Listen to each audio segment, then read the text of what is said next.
All sports talk shows are the same, right? I am bothered by everything. You gotta go back to football school. The goal on this guy, it's just immeasurable. Wrong. In a world filled with talking heads more interested in their own celebrity than actually knowing the sports world, it's hard to find the people who really care about sports first. Look no further. Wire to Wire has it all covered. These guys have the knowledge and the cred to back up their opinions. No hot takes to get attention, just straight up opinions. Know anyone else who correctly called the 2020 World Series and March Madness? How about 70% on the NFL and NCAA football last year? You don't. Bottom line, these guys know their shit. They aren't doing it for attention, they're doing it for passion. Wire to Wire, live every Wednesday, 8:30 Eastern, only on Toxic Radio and wherever you find podcasts. Does the real world seem unsatisfying? It's boring, but it's part of my life. Well, time to level up and reboot reality. Join Toxic Mike and Demonoid as they explore the ever-evolving world of virtual reality and everything it has to offer. Whether you're just starting out or you've been there from the beginning, Reboot Reality will introduce, educate, and guide you to the best in VR. Find it wherever you get podcasts, at toxicradio.net or on the free Toxic Radio app. Reboot Reality. Log in and get immersed. Got an idea for a podcast and think you have the talent to make it a reality? Already have a podcast, but been thinking you could take it up a notch, but you're just not sure how to do it? Well, Toxic Entertainment has everything you need to go from podcasting to podcasting. Bring us your talent, your passion, and your best ideas. We'll bring to the table our state-of-the-art technology and comfortable facility, creative and professional staff dedicated to bringing your ideas to life, competitively priced packages to suit your goals and budget, and over 10 years of experience as a leader in the podcasting field. Toxic Entertainment offers quality and affordability that can't be beat. When you're ready to start your journey, Toxic Entertainment is here to help you reach your destination. Learn more at toxicentertainment.net or call 888-66-TOXIC to arrange a studio tour. That's 888-66-86942. Toxic Entertainment, where creativity meets passion.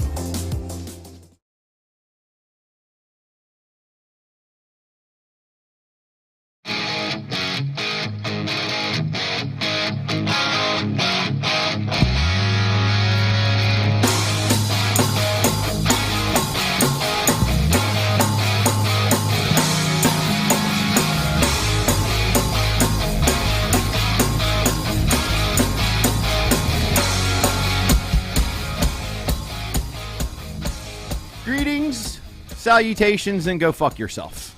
That's how we're starting this show off today, folks.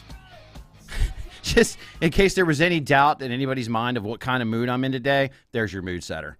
But anyway, how the hell is everybody? For the now 2 listeners that are probably left after that intro, I appreciate you hanging out for the rest of the show. We're going to sit down and just bullshit all day long today. I have 2 in-house guests with me today. And before I even touch on the guests, I mean, you guys can turn their mics on and all that happy stuff. But before I focus on the guests, I want to put out big thanks again to Philly Rock Radio for allowing us to syndicate the show on their platform. Again, it's been amazing just to be on 2 platforms at the same time, going live to whatever. And now that I've done that part of it, to my right, this guy. What is up? What's going on? What do you mean, what's going on? This is going to be one hell of a show. I can already tell, especially from the introduction. For those that don't know, this is Mr. Jim Adolph. He does the 60-Minute Metal over on Philly Rock Radio. Twice a week now. Twice a week, Tuesday at 7 and... Come on, man. Yeah, I know. You're in the damn business here. What are you doing over there? Tuesday at 7 and Thursday at 6. Nice. And that's on Philly Rock Radio. Philly Rock Radio. Nice. Another platform that we bounce around here because, I mean, the platform music they play is kick-ass, by the way. Even before, Philly Rock and Toxic hooked up to start doing stuff, it's like I'd plug into Philly Rock and just listen to their set all day long in their rotation. It was like song after song after song. It was just like, yeah. Put you in a good mood. Some deep cuts that are mixed in there that you just kind of go, whoa, and then you throw in the local mix to it as well. Especially the deep cuts, buddy. Yeah, it's right up your alley, boy. Oh, yeah. For those of you who don't know, 60-Minute Metal, Jim's show that he does, it's it's true to form what it's called. It's 60-minute metal. You're getting metal from minute 1 to minute 60, and it's usually deep cut stuff. Yeah, usually it's like anything. You got Nazareth starting, and then you'll be Twisted Sister. Yep. And it'll end up with Razor. Yep. So it's all over Yep. the place. And it's not, you're not going to hear, we're not going to take it. You know what I mean? That's not what your show's about. Not at all. You'll hear it like the kids are back and, you know, all the good deep cuts from the guys. Yeah. Cool. Well, it's good to have you with me, man. I'm glad Good you're to sitting be in here. for a little while. Hang out for a bit. Yeah. Sweet. Okay. Huh? Up. What's up? What's up? To my left, needs no introduction. Ladies and gentlemen, the mayor, Aaron Sheppa, coming and hanging out for the day. Thanks for having me today, Bill. Appreciate it. Appreciate you riding up with me. Gave me something to do besides road rage. That damn traffic. What is it with you? You know what? You're fucking resident. Y'all. What the fuck with the just? Listen, don't start with New Jersey because we can go right down to Maryland. It's just as bad. Jersey was easy this time. It was Jersey was easy. It was that 10 miles between the two Maryland rest stops. Whew. Just stay out of the left lane. That's all there is to it. That's my lane. I own that bitch. That's my lane. Why do you think I drive a big old fucking truck so I can push those motherfuckers out of the way? How'd that go on the way up today? Well, nobody was fucking moving, so unfortunately it didn't work. This is true. I should have. We had some jackass that fucking decided his best route was going to be on the left hand shoulder, just fucking going up the shoulder, and he was gone, dude. He went up. I don't know where he finally popped back in at, but he was gone, getting it up the fucking side. Yeah, I believe it. That's everywhere. Doesn't matter what state you're in, you're going to have one or 20. Or 20, right? Yeah, 20's more like it. I'm going to rant for a minute. Imagine that. Look, they gave me full screen. Here comes the fucking rant. Feel free to chime in at any Oh, time, no, fellas. this is all you. No. I want to know the whole story behind this. Listen, I am tired, and if this gets, listen, first off, let me mention, if this gets kicked off the video feed on Facebook, okay, you guys need to go to the YouTube platform for Toxic Radio, and, I don't know, chime in, Mike. What's the other one? We had to turn on my microphone. So, oh, okay. So yeah, if we go to youtube.com/playittoxic, or just go download the Toxic Radio app, and we have a chat room there where we completely have control. Yes. Whatever we do and say. Yes, we fucking do. I like that option actually. So if for some reason between now and the time I get done with this rant, this thing goes black, feel free to check in on the other options. Having said that, fuck you, Facebook. I am fucking sick and fucking tired of your fucking Gestapo McCarthyism bullshit. I've had enough, man. You can't fucking make a joke with somebody without getting fucking flagged for it. I got on there yesterday, and a friend of mine posted a fucking meme. I should know better. I should stay the fuck away from memes. I don't post them. I should stay the fuck away from them. But anyway, the meme simply was, you ever wish you could go back and walk by that certain somebody and just completely ignore them? And I said, yep, except I'd give them a throat punch on the way by. That was it. That was it. That was all I fucking said. And literally, because of I guess the new algorithms now, since I did my fucking Facebook update, which I never should have fucking done, whatever keywords they got programmed into their bullshit system, throat punch was what they took out of that. My reason for getting flagged for it was because it was inciting violence. That is totally, on a fucking joke meme. And I know who did this, and I didn't want to tell you this. I know who reported you. You do? Yeah. Who the fuck was it? Wendy. Oh, Funny. that's just not cool. Wendy wouldn't do that to me. So if this She'd break out the tip jar like she's probably doing right now, and if she was listening because Jake's at home, she was like, "Oh no, sorry, Dad, we're not listening to Daddy today." So if the screen does go black here, are we going to change your name to, let's see, this time to Mill Wass, or this is Wass? I mean, this is your. I think I should just go. If it's going to be the third profile, I'm just going to change it to Assy. Oh, just going to leave the M off of it and go straight Assy. Why not? Fits, right? Yeah. Well, no, I didn't say that. You might want to come up with a fourth name just in case. I don't care. Whatever. I mean, I'm an asshole. It's who I am. It's at my fucking core. It's who I am. I'm an asshole. Whether I'm saying it in a joking way or I'm being serious, I'm a fucking asshole. I get it. Look, But fuck that guy. Fuck Facebook, man. I'm serious. You guys cannot fucking keep censoring people like this. This is insane. Before, my biggest thing with Facebook was the fact that, music. We'd go to fucking do something music related, and, they're cutting it off, and I get copyright infringement. I get all those rules. I get all that shit.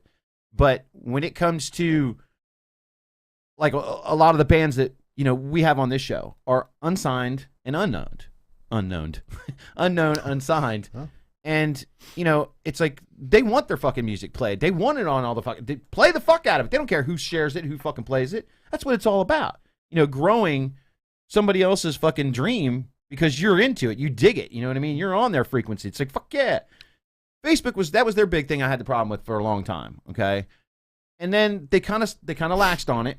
You know what I mean? Like the songs on the first, I think it was like the first or second episodes that we did here. Some of the songs, the first couple times on the video, they X'd out. And then somewhere along the line, they got it and they understood. And I think it was because I got on the air one day and I was like, right off the bat, I was like, Facebook, stop fucking with my shit. I have the rights to play everything I'm playing or something like that. And then it stopped. You know what they're doing now? And I know they did it on Verizon. You'll take a little clip of a song and send it to somebody, like in a text message. Yeah. It don't come up. It comes up as some kind of like warning. Get the fuck out of here. Wow. Nope. Huh. What the so fuck is that? Is it just so you can't send a video to something? Like you can't grab a video off of YouTube and put it in a text and send it to somebody? I had Queen on, and I taped one of the, recorded one of the songs and sent it to my sister because it was her favorite song. I sent it to her. She goes, because it was a video of you recording it, yeah. Right. What the fuck? I know. Totally ridiculous. That's your fucking phone. You send what the fuck you want on that thing. Absolutely. Oh, I'm not done. No, I'm not fucking done. I'm heated, guys. I'm fucking heated. So I get a 2 fucking day restriction for mentioning a throat punch. Throat punch. I don't even give if I'm fucking it up. Throat punch. I'll say fucking throat punch 50 million fucking times. Fuck you, assholes. I just checked. You're gone. Yeah. I probably am. They've probably now fucking censored. They said, look, this cocksucker found a way to get on fucking Facebook anyway. Let that be a lesson to you, face fucks. Uh-oh. There you go. Baby chimed in, said your Massey profile died because of independent musicians who were okay with you posting them live. What she's talking about is my original profile from a bunch of years ago.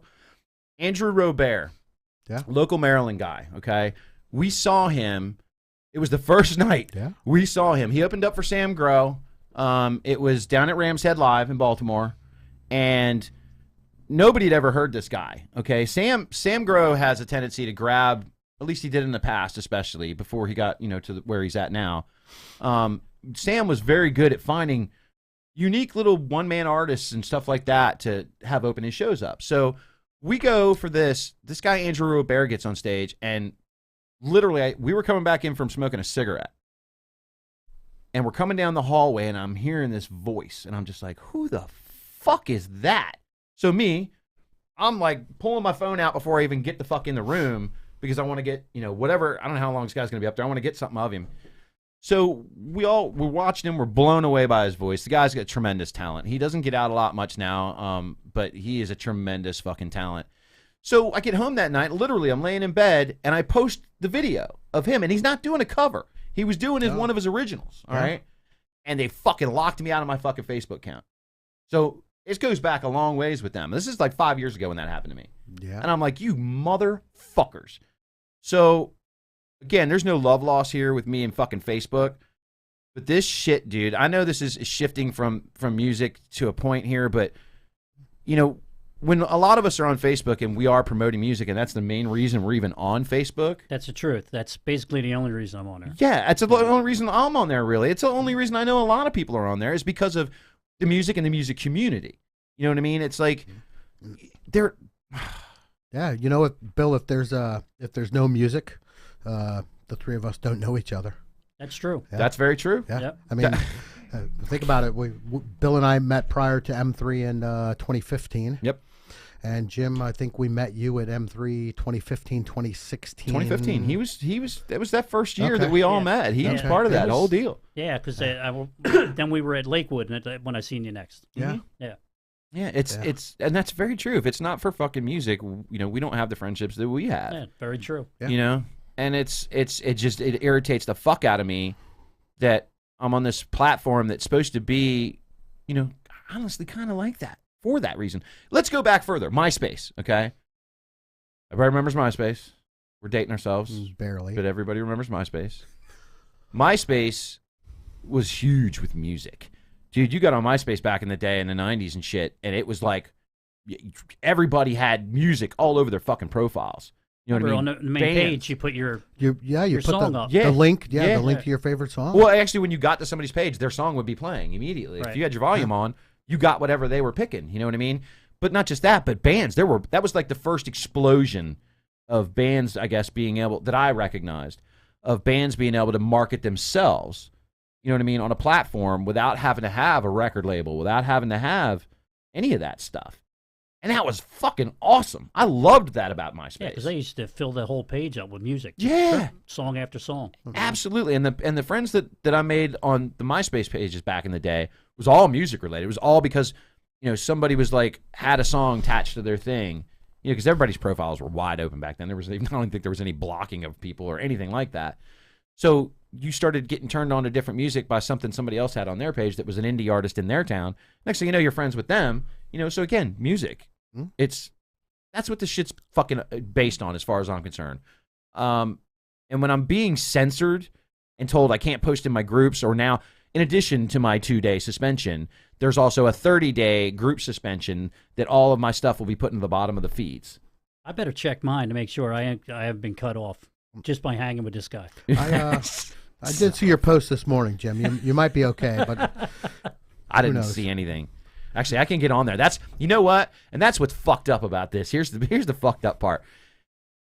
Facebook is I'm fed up with it. If I'm fed up like this with anything else in my life, I walk the fuck away from it. You know what I mean? Facebook's a fucking drug. All right? Not only do they fucking restrict me for 2 days, but they allow me to see everything. They allow me to visualize anybody that's tagging me in anything. Like yesterday, And you can't even like it. I can't like it. I can't fucking do anything. And it's like, okay, I'm being forced to fucking detox, but not really. Yeah, but there's a guy on the other side that's going. He's trying to like something. Right. And I've done it like, I Sucker. swear, that's the fucked up part. I'll get on here and I know that I'm blocked from doing that shit, and I'll be scrolling and I'll see something like your fucking post. You know what I mean? Yeah. I want to fucking comment on it. I was like, you fucking assholes. And I'm throwing the phones down and it's like, oh. So it's my fault for letting myself be addicted to something like this. Right. Truthfully. But when it comes down to the music that we all love and support, that's the fucking platform. Unfortunately. That's the fucking shit that we got to deal with. And I'm just pissed off and I'm fed up. I think it was Led Zeppelin that reported you. That might be a possibility. I've been ranting about them a lot lately, too. I know you have. I have. Like, every time one of those fucking memes comes up that says, who's the most overrated band? And they're all over the place. Every time I get on there, I'm like, Led fucking Zeppelin. And I put a laugh face And every time I say like, it. most of them you're Yeah, on, too. yeah. Yeah, you see them. And it'd be like, oh, Will's at it again, hating Led Zeppelin. well, if it's not Led Zeppelin, maybe it's Greta Van Fleet, which is kind They're of not even... Same thing. They're Led not Zeppelin even worth- Jr. Right? They're not... Mike, I'm wearing the Scarlet Letter. No shit, brother. No shit. But, fuck, I forgot. My train of thought shot again. I get so fucking fired up over this dumb shit. Yeah, but somebody's enjoying this right now. I hope so. On both sides. I hope so. Because you got Zuckerberg's probably laughing it up, too. Zuckerberg is probably in his $2 million mansion out in California right now. Listen, right now that Laughing cocksucker at ain't paying attention to nobody on fucking Facebook, okay? Yeah. Look, he looks like he just sucked a dick. Look at him. Maybe we should have a Fucking congressional hearing with just you and Zuckerberg. Wouldn't Yes. last more than 5 minutes because I'd be throat punching that motherfucker. Congressman Will Mass. No fucking way, dude. You know there's a meme. Okay, my brother-in-law Randy put up a fucking meme a couple years ago. It was the first meme anybody ever did with my picture, and it's me. It's it's a selfie I took a long time ago of me just fucking giving the camera the finger, and he created a meme by saying I couldn't be involved in politics because every time a politician opened his mouth, I'd retort with, "Listen here, fucker." Yeah.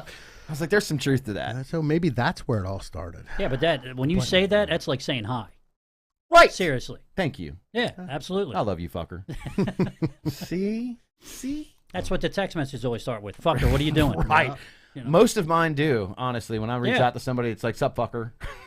I can't get away from it. It's who I am. It's part of who I am. I'm sorry. I'm not fucking sorry. Fuck assheads. Are you sorry or are you not sorry? I'm not. All right. All right. Let's not fill the whole fucking Right. show with me. Yeah, we could ranting go and till raving Easter. and acting like a fucking dickhead. Yeah, we can talk Zeppelin. We can talk Greta Van Fleet. Yeah. And throw Kiss in there, too. Right? Listen, I'm not a huge fan of Kiss. I love getting him going. I'm not a huge fan of Kiss. Obviously. I'm not going to ever rant on Kiss like I do with Zeppelin or fucking Greta Van Fleet. I'm just not. Kiss created their own thing, for sure. Maybe not their sound, but their image. And their image is what got them to the point. Gene did. Gene created the world. He created every fucking thing, right? Oh, wait, whoa. Al Gore created the world. No, Al Gore created the internet. Oh. Yes. So this all goes back to Al Gore. So Al Gore's the one that ratted him out about the internet on Facebook and Zeppelin. Probably There while you he go. was, So you're hitting the wrong guy. So it's out. Al Gore. Yeah, while he there was you sitting go. in his living room listening to that Wasp album. You know what? I was going to say, it wouldn't surprise me because his fucking wife is Tipper Gore, and fuck that PMRC bitch, too. No, she did us. I know, she did. That She was the actually best did. thing that could have happened. It was. by Look, the- there it is. Yeah, how the fuck are you guys going and finding this shit? Yeah. Mike, there Mike- it is. There's Mike is the the meme. best, I yeah. could never be a politician because every time we had a debate, I would start off with, listen here, fucker. That's it. He finds everything Mike within does find 5 everything. seconds. He's so- fucking awesome. You are awesome, Mike. I do love you, man. I swear. All I got to do is start talking about something, and he's right there. Again, this is the perfect time for this fucking plug. This is why I do this at Toxic Radio, y'all. This is why I come and pay the money to have the audio feed, the video feed, and all the extra shit that goes on behind the scenes. Because turn the camera on in there. Turn it on. Turn it the fuck on. He's coming. Relax. He's got to There push we the go. right button. See these two gentlemen right here? They are the reason we sound good, we look good on camera, and that we are completely uncensored and they do whatever the fuck we want to do.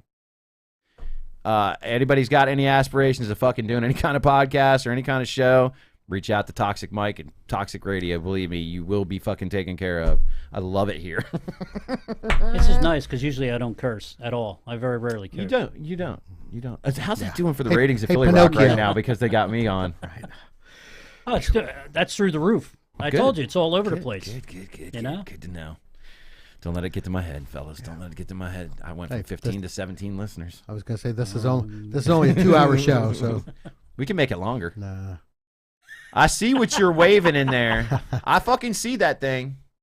You know what the good thing Yeah. is? Where's that bell? Where is that It's bell? in there, not out there. Right.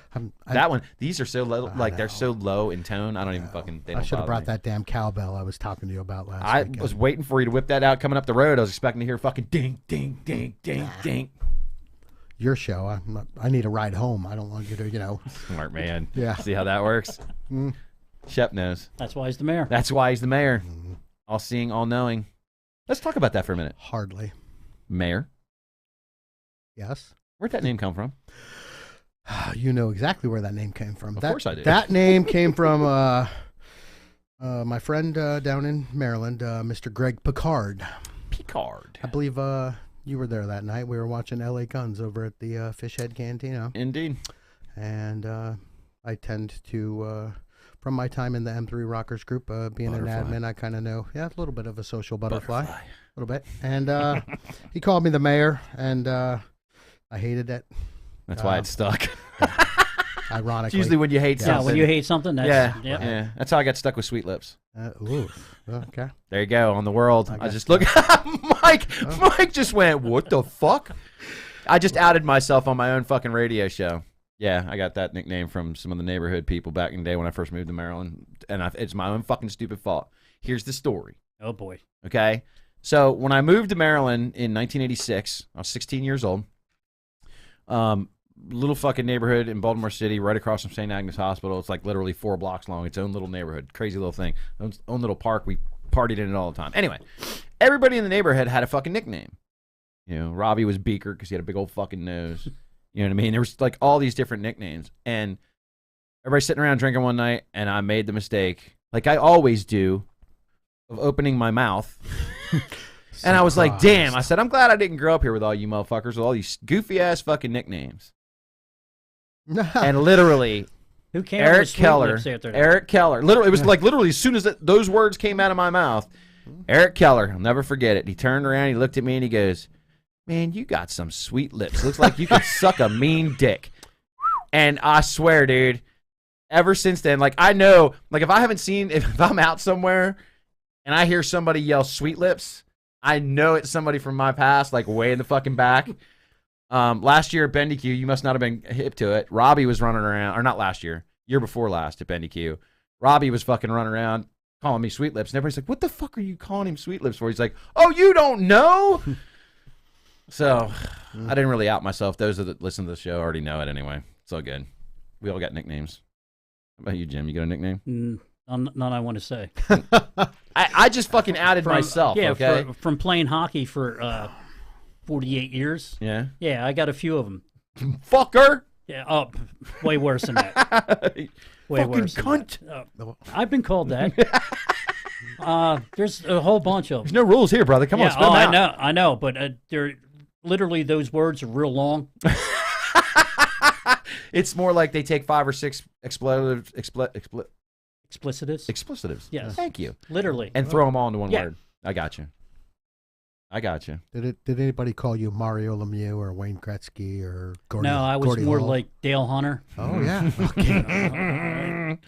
I've lived in D.C. for 30 years. Yeah, Dale Hunter. Yeah. Yeah. Drop the gloves. Let's go.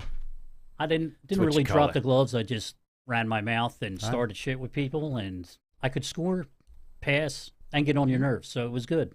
So you were semi-goon. Yeah. Semi-goon. Not really goon, just a asshole. I was a goon. I played fucking lacrosse in 3 games in high school. Now I can see you playing lacrosse. I didn't know what the fuck I was doing. I How wasn't many there for people that did you reason. tackle? 3. 3. Tackle? You tackled? Oh no, I 3? cross-checked them up around their neck and their head area. That's what I was there for. I've done that a few times. I'm dead serious, dude. That's what I was there for. It's no lie. Back in the 80s, it was really easy to get into computers and shit back then. And I'm not going to mention names on this one. I had a friend who was good with computers who was on the lacrosse team. They needed somebody to just be an enforcer, just somebody to beat people up. I couldn't play because my grades sucked. Because, I don't know, I missed like 70 days a year out of school year or some shit. I don't fucking know. But, so he went in there because he was kind of a member of a faculty student thing at the time and got into the computer, changed my GPA so that I could go play lacrosse. I got there and the coach literally said to me, I don't care if you participate in practice. I don't care if you show up as long as you're here at the beginning of every game for at least the first period or the first half or whatever the fuck they even call that in lacrosse.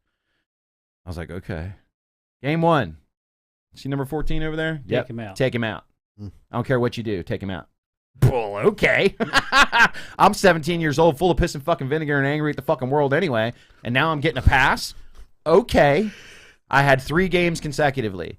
I got thrown out of 3 games consecutively. The first game I got thrown out, obviously. I mean, I came in, like, the refs saw me coming across the field and knew what was going to happen. They were ready. Like, they just saw the look on my face. Sure enough, I fucking just leveled this dude, and, they fucking, you're out of here. Second game. I literally, like, if someone's listening I play hockey with, type on the board there. Because I had a... Yeah? Yeah, Yeah. Yeah, I got that about you. Yeah, I got that about you. But I'm nice and quiet most of the time, so... You're the fucking one you got to watch out for. That's that sneak attack shit, too. I wasn't sneaky. I got into the second game, literally, the next week. They didn't suspend you for, like, more than the 40 minutes I was a new player. I served a year. They were... Dude, I was a new player. This is like Baltimore City High School. We had a shitty team anyway. I don't think anybody really gave a fuck. But when I came into the second game and I did it again, the guy was like, you're fucking, I don't know what the fuck your problem is, kid, but you're fucking gone. You're gone. And I got like a 2-game suspension. Came back for the third game. First fucking play in, did the same thing again. Look, man, I had a goon teacher/coach that was out for fucking blood and didn't give a fuck about me or anybody else. The only thing I see in my head right now is, get the ball. You're right. Get the ball. Right, exactly. Bring me the ball. Bring me the ball. I got you the ball. Exactly. That would probably be an accurate description of me. So that third game, I barely got to the kid, and they were on me, and that's when they went over to the coach, and they were like, I don't give a fuck, and I don't know how the fuck he's never allowed to play any fucking high school sports. Like this dude, I don't even think he had the power to do that, but he was like, absolutely not. He doesn't play a fucking thing for nothing. So that was my sports career. You should have tried out for the badminton team. Nah, could you see him doing that? Oh my Lord! I'd have probably blown out an arm because that thing moves so fucking slow. I'd be swatting at that You've been swatted motherfucker. 10 times before he came Yeah, right, exactly. Charge the net and. I'd probably be through the net. Any sports, Aaron? I swam in high school. Did you? Swam and Did you played. shave everything? No, I was horrible. I swam and played water polo in high Inquiring minds school. want to know. Fuck. Oh, you did? Yeah. You played what? Water polo, and I swam. Unbeknownst to many, as a freshman in high school, I went to private school from K through 8. So then I moved with my father to Southern California, and I was a 5'2", 185-pound freshman. Playing water polo. And swim. I swam my freshman, sophomore year, water polo sophomore year only, and then we moved. Is that a sport? Junior year. Water polo, absolutely. Is it a real sport? Yeah, Oh, absolutely. You never seen it? I think I I've probably fished by that when it's been on TV. The horses don't swim well, but no. We asked for that.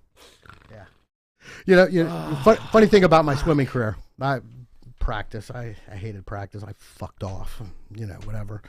Very first swimming meet of the year, the coach puts me in the 500-yard freestyle. First of all, how do you fuck off? You're in the pool. Isn't that what the pool's for, is to fuck off? I'm dicking around. I'm, fucking 13, 14 years old. Whatever. Doing water Doing the flies. old Right. Well, that coach put me in the 500-yard swim, like the first freaking meet. I finished it, but I about died. And after that, he would just stare at me, kind of like, "Oh, you got." Yeah. That was pretty much the end of my swimming career. Nice. I didn't do anything like that. I'm telling you, I was boring. I grew up in Southern California. partied too, a lot. Yeah. I did, dude. My youth was just wasted in fucking alcohol and partying, and I mean, had the best music to do it by. I'll say that. But I was a fucking I was a hopeless case when I was a kid. Man, it's 22 years of baseball, 48 years of hockey, 2 years of football. Like, I was always busy with something. But Fuck, man. when I first heard Diary of a Madman, that was it.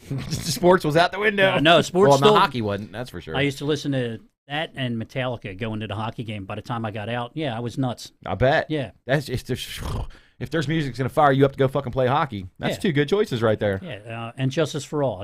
I'd be driving down with me and my brother. We're just driving to the game, and I'm like, we got to get out of this car. I got all this energy and I want to fucking kill something. Yeah, but lately you played. I know in the last couple of years you played non-contact. I believe. Well, it's still contact. I was gonna say I don't ever believe any of those street things, hockey, man. correct? Yeah, but it's not don't think it's non-contact. Listen, It's supposed to be. and my apologies to all those non-contact. guys that are listening. It's competitive, man. I mean, those guys. I'll say this about hockey players: y'all really, of all the others, of all the sports, you guys are a different breed. Not just because you got to be crazy to fucking do it anyway. Well, the 'Cause you craziest do. one is the goalie. They're No out of their shit. mind, out of their mind. Oh no! You brought that up. I forgot. See, I didn't bring that up. What was that? Bill was a right fielder in baseball. Was he? I did. Yeah, you I picking did. dandelions out there. They did put me in right field. Yeah, They did put me in right field. Fuck you, swing. Until that power left-handed guy comes up, and then you're like, oh shit! Don't hit it to me. Don't Right. hit it to me. No, I don't could hit it catch to son me. of a. I could catch the motherfucker. I wasn't real accurate with my throwing. I was a little off. So they Like just how off? not too bad, but you had to work for it on the other end. And You had there was some times where people had to dive for shit because it was just the It right, wasn't And the great. right fielder should have the strongest arm in the outfield, Yeah, right? absolutely. Throwing that guy from first to third out. no. The right fielder traditionally, when Yeah. growing up as a kid, is where they put you when you As can't a- fucking play. As a kid, yeah, but as a I didn't go as a teenager. Yeah, until the left-hander came up. I didn't. Yeah. Yeah. Then shift him. All right, get over there to right. right. Over there. I didn't go back. And that was when I was young. You know what I mean? That's And I when never Kelly went from the back to Bad it. News Bears would run over and Yeah. make the catch. Yeah. I love that movie. Really, the original Yeah. that Walter Matthau version. That's tits, dude. Yeah, that's a great movie. All right, let's get on to music. We spent the last half hour just bullshitting and shooting the shit about everything else and this and that. I'm gonna I want to touch base on a couple of things locally. First, I want to congratulate. I'm gonna toot their fucking horn because y'all know I'm them and they are me. Smoking Crow had their first, aside from Studio E shows, aside from private shows, Smoking Crow got their first taste of playing out in a live show in a bar room, not a bar room, but an actual venue setting. Aaron was there. I was. And it, I got to say, I'm super, super proud. Again, I started the Mentor Project, or, we started at Rock Metal Records. We started the Mentor Project and looking for a young band that was playing covers that had aspirations of writing original material. And, I got on with the band Smoking Crow in different forms that they were in different pieces of the band. And we put this together. And in the beginning, we really thought we were going to have to transition them into how to write and how to, be an original band. They have since, you guys have heard me talk about it. They have since written, I think there's actually 4 originals down now. 2 of them they just did the other night during the set, because they're right now they're pretty much a classic Southern rock outlaw country cover band playing all deep cuts. What was the one you sent me? That's their original. That's Open Road. That was insane. Yeah. Like that? Yes. Yeah. That's so these guys, we didn't end up having to teach them a fucking thing about how to write. It came natural to all of them. And writing together and watching it come together. They did Open Road first. That's been out for, they've been playing it for almost a year, but we just released, it out there to the world. Right. And the guys were, dude, Smoking Crow killed it. Mike said something too about it because Mike was there too. They're Frank and I had a talk the other night, okay, and Frank had asked me, he said, listen, I'm just curious why we're taking off the way we are right now. Like, why such the interest in what we're doing? And I said, there are 3 factors that I look at it as, and the 3 factors are this: Southern rock, genuine Southern rock, in the last 7 to 10 years has really made a strong comeback, with bands like Blackstone Cherry and Blackberry Smoke and a lot of these, Whiskey Myers, a lot of these names that most people know. They're not huge by means, but most people know them. For all those names there's a ton of bands behind them that you don't have any idea of that are amazing doing the Southern rock thing and the hard rock Southern thing. Right. So Smoking Crow, I said, you're coming along at a time where it's a good time for a band like you to come out. It's in demand. A lot of people are listening to it. I said, number 2, I said, we all did a real good job pumping this band before you ever released the damn thing. Just being, being out there in front of people, doing the covers, getting your name out there. I said, the covers that you guys do resonate with people because you're playing the deep cuts. You're not playing Simple Man. All right. You know what I mean? They're playing Working for MCA. They pulled out, I don't know if you know this, I don't know how big of a Skinner fan you are because I didn't even know this. They pulled out Georgia Peaches. Not that one I'm not familiar with. It was never released. It was never released on an album at all. They did it Crow style because I've heard the original version and they did it. It's pretty much the same thing, but when Crow attacks things, they add a little hardness to it that makes it theirs. Right. They don't try to change too much because they appreciate the originality of the song. So they're playing shit like that. You know what I mean? They're playing these deep cuts that people know and don't know. I said that resonates with people. I said the third thing is you guys, because of the genuine, you being as genuine and real as you are, being Southern rock outlaw country fans, the originals that you're writing are in that vein. So like the other night they played if they wouldn't have said this is an original we wrote on both songs, you would have had no idea. It blended so well, you would have just thought it was another deep cut from another band. Their sounds is spectacular. Like one song that you sent me, and I haven't checked into anything else. Open Road's the only one out. No, Open Road's the only one out there, dude. Absolutely, it was one of the best songs I've heard. You know what I mean? I appreciate that. Because I think I was talking to Frank on the page that night. Yeah. And it was just like, it blew me away. It was really good. I can't again, it's now shifted from being really a mentor project. The only thing we're mentoring them on is we're getting them the shows. We're dealing with that stuff so they don't have to deal with it. You know what I mean? Right. Allowing them to just be musicians and just create. And that was part of the deal that I wanted to do anyway. But just not having the burden of having to say, and it wouldn't be me, mind you, but having guys like Eric D and Mark McCarty and LJ and stuff around to guide them and say, why don't you write it like this or structure it like this?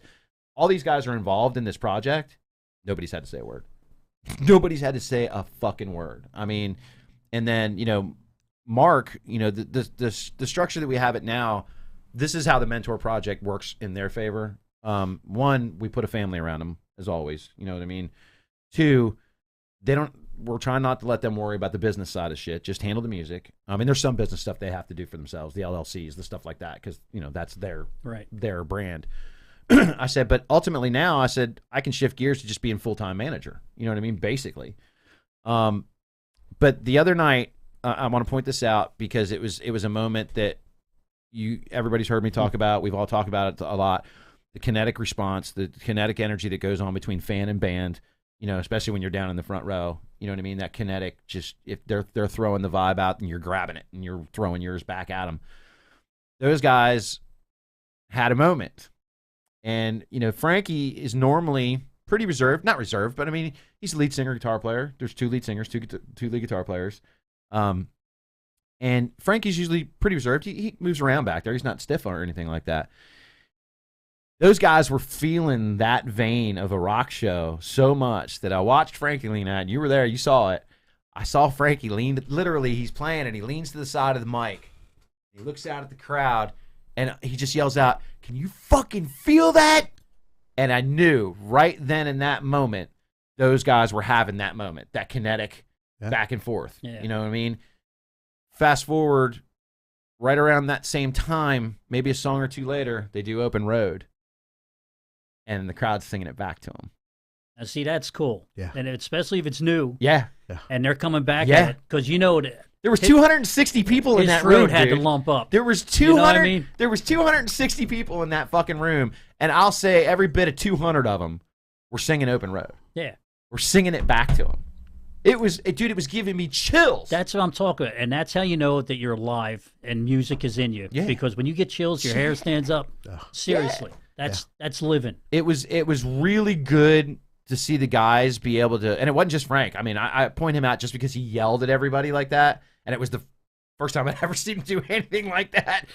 And the whole, the band the whole night. When I talked to the band afterwards, when I talked to Ted, when I talked to John, and when I talked to Jonathan, even Jonathan behind the kit heard him singing Open Road back. And they were all just blown the fuck away. And I was just like, guys, savor this. Savor this, Especially because the this is first special. time. You know what I mean? Yeah. Coming right out of the gate. Yeah. You know what I mean? With the first one. Yeah. I mean, fuck. And that has dick to do with Rock Metal Records, me, or anything. That is them. We as a family push the song, push Chemistry. the music. When the chemistry hits Yeah. and you hit home with different fans, Yep. Yeah. Yep. I mean, you found it. Don't lose it. You Yeah. found it. Yeah. And funny thing was, they go into the second one, which there's a live video of. If you go to, I think it's on the Smoking Crow page, but I think it's on my page way back. There's a live video of the next one that they're doing, which they also did Saturday night, called Voodoo Woman. That thing's going to be fucking sick, dude. As much as you like the hardness and the craziness of that Open Road and just that driving, this thing drives too, but in a little bit different vein.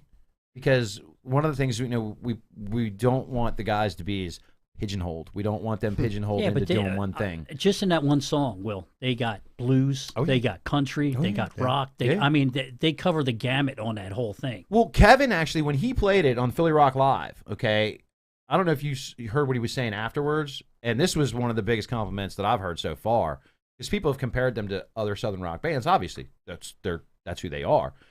But Kevin, after playing it, said, it reminds me and puts me in the vein of this, and he starts playing Mountain. Yeah.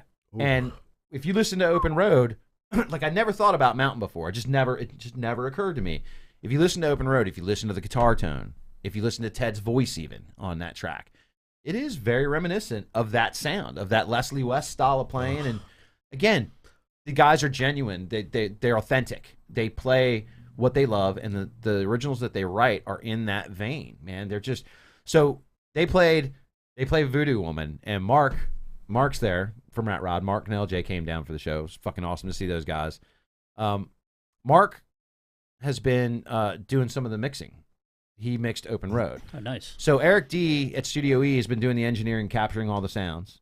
Mark from Rat Rod has been mixing and mastering it. Okay, and that's pretty much the way I think we're going to do things, because, as everybody can tell with that first song, it was awesome. Seems like that combination worked out really good. So Mark's in the audience.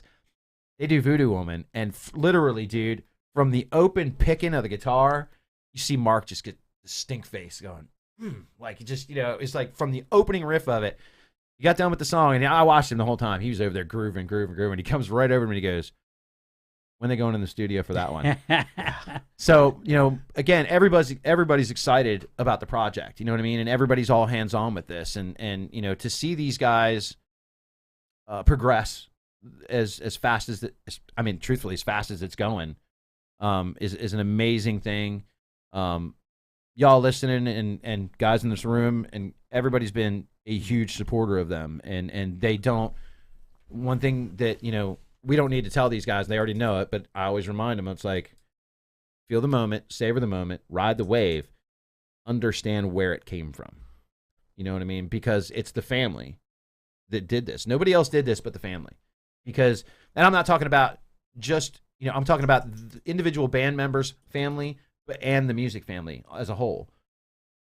We're the ones that got them to where they're at right now, where they're like, they have fans, and they're blown away that they have fans, And, yeah, but it's them with the music to finally get it to connect right. Yeah. And bang. Yeah. You get an ovation like that. If you get, dude, like, if packed. you get a whole place singing your song, it was packed. that's insane. It was packed. I mean, not taking anything away from the other band, Liquid Lucky. Every time I say their name, it does that. I'm sorry, guys. Sorry, Donnie. Sorry, Craig. Liquid Lucky, who's another band out of Maryland, that invited Smoking Crow on that bill, and that's the second bill now that they've invited Smoking Crow to be on. Those guys have been super fucking cool, because they heard them one time. I was like, they played Bendy Q last year together, and Donnie and Donnie was like, let's play some shows together. You know what I mean?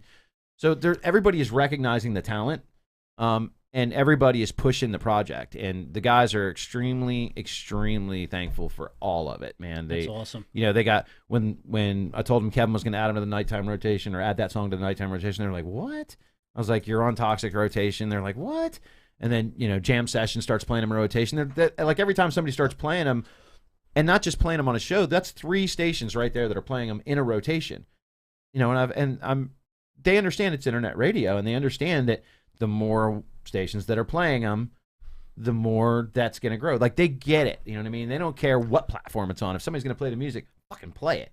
Right. You want to do an interview with us, we'll do it. If you don't, that's fine too. You know what I mean? They're so eager to get their stuff out there, and so eager to feel all that love that's been resonating the last year with them, and now to see it come out and them kind of coming out, it's been amazing, man. Amazing. I just wanted to mention, while we're on that, just a special thanks to Frank's parents, Frank and Angela. Frank Battolini Jr. Yeah, that they flew out. Angela. They flew out from Wyoming. Yeah, well, hey, Wyoming to that's see their boy. Yeah, I get it, right? That's their boy. I get it. You're not going to not go anywhere for your kid. You know what I mean? And the crazy thing, I think when I met them last year, they had driven out to see them at Studio E. Yeah. And I remember how hot it was hot as hell in there. And we packed that place. Yeah. Well, they packed that place. That was their first show, where I literally took them from being the house band at Studio E. I said, all right, we're just going to do a show around you, and let them play the whole show, all them, and they just it was amazing, dude. I seen that interview they did like a few days the other night. That was with All Things Blues and Southern Rock podcast. Them guys were calm. Yeah, as all could be. Like, it was just second nature. Yeah, it's like, okay, let's do this. And that's the first interview they've ever done. Is it really? Yeah. They were cool. I mean, literally. Just chill. I mean, again, it adds to their authenticity. You know what I mean? They are who they are. You know what I mean? Y'all, don't forget now that the Mason-Dixon line, Maryland encompasses the Mason-Dixon line. Because I had a couple people were like, How can you be a Southern rock band and you're from Maryland? I was like, do your fucking history, you Maryland fucking moron. is south of the Mason-Dixon line. I mean, I get pissed off when people fucking do that to me, man. I'm like, because it's so stupid. It's like, it doesn't even matter that you have to be from the South. You know what I mean? No. But the fact that somebody would go, oh, they're not really from the South. Fuck you, they are from the South. Go suck a dick. It's south. Yeah. I know. People You know, are stupid. we've spoken about this, all three of us, many times. Good music is good music, man. Absolutely. Doesn't matter where it comes from. You are absolutely right. And, you know, we listened to some music on the way up here today, and we just kind of Turned you on to Coulter Wall. You did, but we were all over the place. Yeah, right? well, I'm a bipolar iPod. Yes, but it was good music is good music. That's the best part about a bipolar iPod. Yeah. That you hear what I play. I'm all over the place. Yep. But that's what I listen to. I even throw some Johnny Cash in there. Hell yeah, you do. You know, and you got Streetlight Circus I played on there. That was cool. And David's He's a really David's good guy. tag was really funny too. Yeah, That was did you great, like the dude. tag? Yeah, dude, that was great. His station ID was funny as shit. Yeah, and like we played Kickin' Valentina, you know, and I've had people come with the that's not metal. Metal is what you make it is. Yeah. And it's my show, and I'll play it on there. You if I play want what to. the fuck you want to play. Absolutely, dude. And metal is, when you say metal, it encompasses so much. Hence why, you know, the name of the brands that I've you know, tried to create is rock metal, one word. You know what I mean? It's not two separate words. It encompasses both. Right. You know what I mean? That's what that was the image that I wanted to project, was that it's rock metal. It's granted, I'm not going to be into, like, I'm not into the screamo stuff, and I'm not into a lot of the new metal stuff. So I mean, there's going to be stuff that's not in my alley, you know what I mean, or not something that I'm necessarily going to want to support. Doesn't mean it's not good. Doesn't mean the musicians aren't phenomenal. Just not my thing. It's like thrash metal. At the end of my show, that I play that.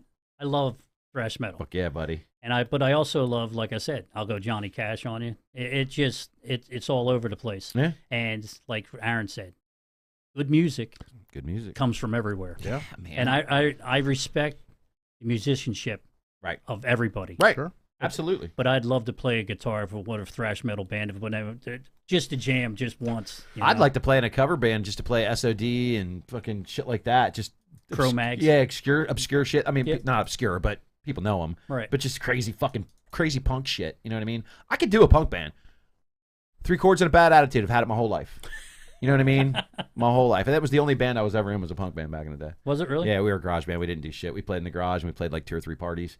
And literally, it was 3 chords and a bad attitude. I played guitar and I sang. I screamed. Now, see, this all makes sense. I screamed and yelled into a microphone is what I did.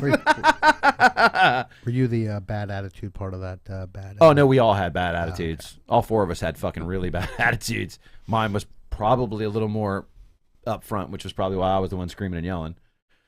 I guess it was more believable. There was I'm like just another saying. band that's like off my list, Revolting Cocks. Like, it's just, I love. I always all forget that about them stuff. until somebody mentions them. Yeah. It's like, fuck. Circle Jerks. Yeah. You know what we're talking about? I do. We might be losing Aaron on this no, one. He delves into the punk a little bit, but not heavy. A little. You got to remember where I grew up. Dude, Right. where did I grow up? Well, I grew up in L.A. I mean, we were born close to. I was born in right? NorCal. So Right, so it was whole I was different born there, attitude. right. You were all Sunset Strip then, right? I was Orange County, so probably 30, 45 minutes away. He wasn't far. Okay. But so a lot of those bands were up and coming. As I'm a little bit older than probably both of you, but Good. yeah. But I mean, but it was in my household we didn't.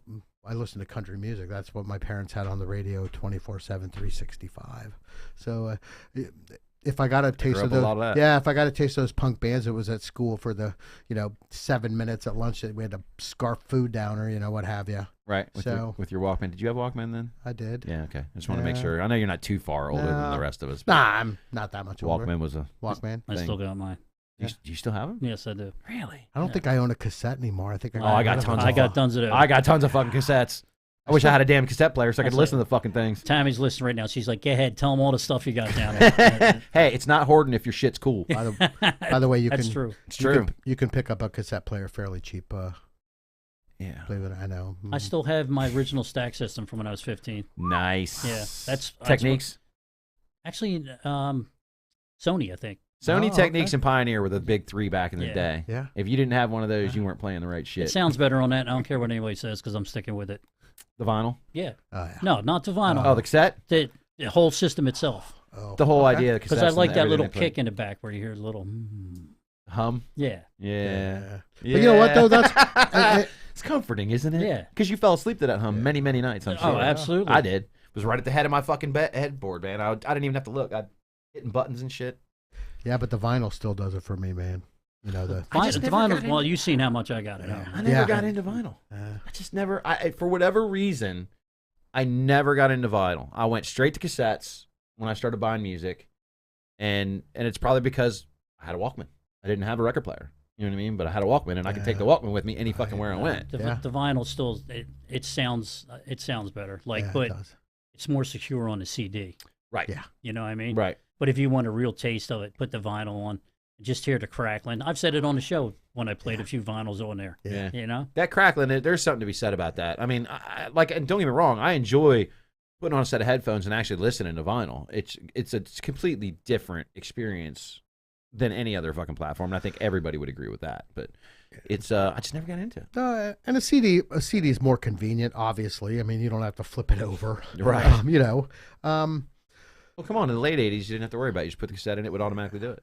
Oh yeah, it would play Early both 80s, you sides, had to yeah. flip the tape. Yeah, yeah. Well, you used to flip it, and then later on it would rewind by itself. Yep. Yeah. There we go. Yeah, But yeah. You had the auto reverse feature that was on a lot of the, Yeah, it's like like starting a- the mid and late 80s. Play the backside of it. Yeah, it would just play, and then you could go click, and it would just start playing the other side. Yeah. People are like, what are they talking about? If there's any, no, actually, our audience knows what the fuck we're talking about. If there's any young ones that happen to be listening now, they're like, what in the fuck are they talking about? Well, you know another crazy thing too is we all probably have CDs, Oh yeah, I still got a ton of them too. but You get a ton but of you get a new I still, car. but no, I got a CD player in my Yeah, truck. but I you still get play those yeah, fuckers. but you get a new car.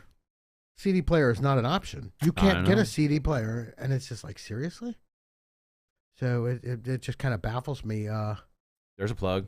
Jam Session Radio. Vinyl is warm and more interactive. Every 22 minutes, you're interacting with it. Yeah, It's true. Every absolutely 22 right, minutes, yeah. you're doing something. Yeah.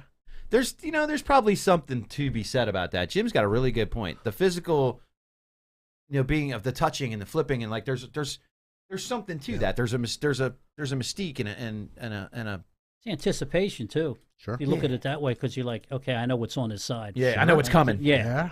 Yeah, right. Make sure it's clean. And I know you hate them, as we discussed before, but physical graffiti on I've vinyl heard. is absolutely I've heard. outstanding. I've heard. Don't care, but I've heard. We got is Mark called in yet? No. Marco Zello, where are you at, buddy? So what we're gonna do is we're gonna go ahead and open up the phone lines now because I said I was gonna, and actually I was gonna do it from the beginning of the show, but of course I like running my mouth, so it is what Tangents. it is. What? Tangents. We kind of went off on a few tangents here. Tangents is what a 3-year-old does. A grown ass man fucking rants. Okay, let's get that shit right. Tantrum. I will leave you And on you the were- side of the road in Jersey, my friend. You were talking country Whatever you music. want. My grandfather, I grew up with my grandfather, Hank Williams, Ugh. Yeah. senior. Yeah. Oh yeah. Yeah. Yodel and all, baby. Yeah. Yeah. I grew up with a lot of country. Mark on. There we go. All right. Let's get into it. It is that time. It's the 3:30-ish mark. Who knows if that clock's even right anymore? I don't even trust it. Never again. But on the line, we have the halftime report. We have Mr. Mark Ozello, as we do on each show, from the halftime sports bar and venue. Mark, how you doing, brother? I am well. How you doing, man? I'm doing fucking great. Little pissed off at Facebook and the world, but that's me. Yeah, I know, man. You got beat up a little bit, huh? I got my pussy hurt a little bit. Just rub it a little. You'll be fine. Right. I can take care of that. Fuck. So how are you, man? How you been? Doing good, man. Been very, very busy. Between all the pieces of what I do here, and things are flying, man. So I'm really happy. You wear a lot of hats, dude, and believe me, I see all the shows. I keep trying to find a way up there at some point. I'm telling you, I haven't. I will get there. Can I got in, Will? I will get there. Can I got in? Yeah. I know you. How was Denim and Leather the other night? Oh, that's Jim Adolph, by the way, from the 60-Minute Metal. Hey, man. How you doing? I'm good. Denim and Leather the other night, was it good?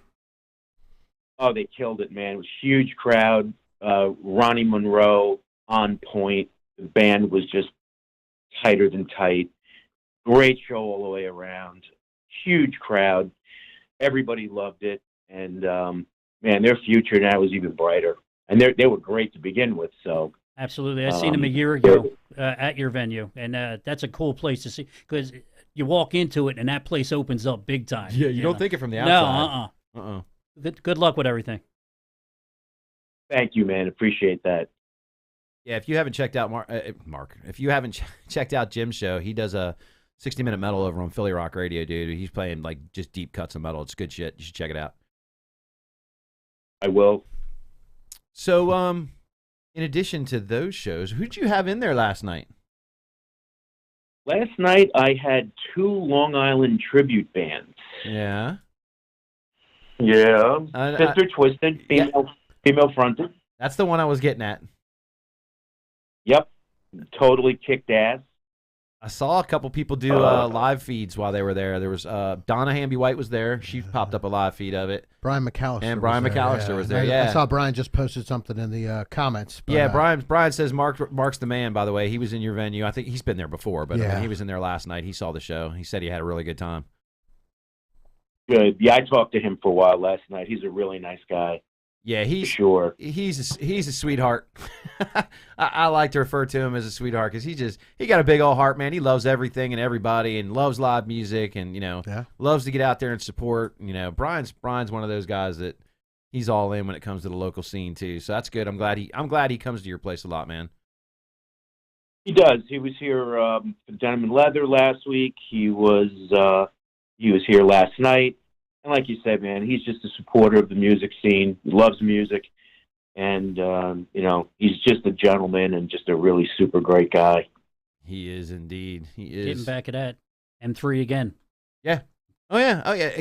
Yeah, there's that magic of M3 2015. It's another guy that, we all met that same year and just blown away how he, his love for music, just like the rest of us. It's good stuff. Yep. Who, you got somebody going in tonight too there, don't you? I do. And just touching on last night for a second, the second band was Wildside, Motley Crue tribute, also from Long Island. Gotcha. They've been here for a long time. They are definitely a premier Motley Crue tribute, man. There's no messing around with these guys, man. The makeup and just everything, the outfits and not only that, but it's really how they perform, how they attack their instruments, their attention to detail. Those are the things that I look for, in a band, especially a tribute, right. Where they're trying to, mock somebody else. Right. And they're great. They're great to work with. So it was just a really fun night and very successful. So tonight, I have a package coming into me from Kentucky. A package? So the 3 package, 3 bands. Yep. Okay. No, not that package. No. All right, get your mind out of the dumpster. Come on now. I let the host say it. Yeah. Oh shit. So we're not going to say package. What do you want me to use? Like a trio of bands, right? A trio of bands. That'll work. A trio of bands. You can't use the word a menage of bands. Oh no! Hey, no, wait a minute. No, I like that. You can use that one. I like that one. Go ahead. You can use that one. I know you do, Will. I know, man. Hey, man, I'm coming back from cancer. I'm getting my sex drive back. Anything that's any relation to sex, I'm all about it. Oh my God. We're off the hook in here today, Mark. Yeah. All right, so we have a band called 3TR. The second band, Hopewell Fault. Third band is Pharaoh Hound. So they're on a mini tour. Again, I work with Anawasa Entertainment in booking that. And then the 3 support acts there are Delaware bands. I have Fate Eternal. I have Black Sun Marauders and Ascension Drive, real local, Newark guys. It's their final show. Some of the guys are leaving the state, so they jumped on this bill and, super nice guys. They've been playing here for years and years, and I'm excited to have all the Delaware bands here as well. So it should be a fun night. So you got 6 bands going in there tonight? Tonight I have 6 bands, yes. Wow. What time you starting that show? 7 o'clock. There you go. That's a good a good early start, especially with all that on there. Say, you know we're going right by his exit on the way home. I know. Yeah, I know. He knows I drive by his exit all the time. I know. Unfortunately, Is that it's 896? like yeah, right? Is that right, Mark? 896? Yeah. See? Everybody in the room knows Right. where you're at. It's an easy hit, man, right off 95. It's right here. Yeah, it is. It is really accessible. I mean, in comparison to some of the other venues that are in, Delaware and Jersey area, that one is in and out, man. Yeah, 95 to 896, and look for the big package. Look for what? Look for the big package. Oh, the big package. There's that word again. So, hey, Mark, I got a question for you. Yeah, man, lay it on me. So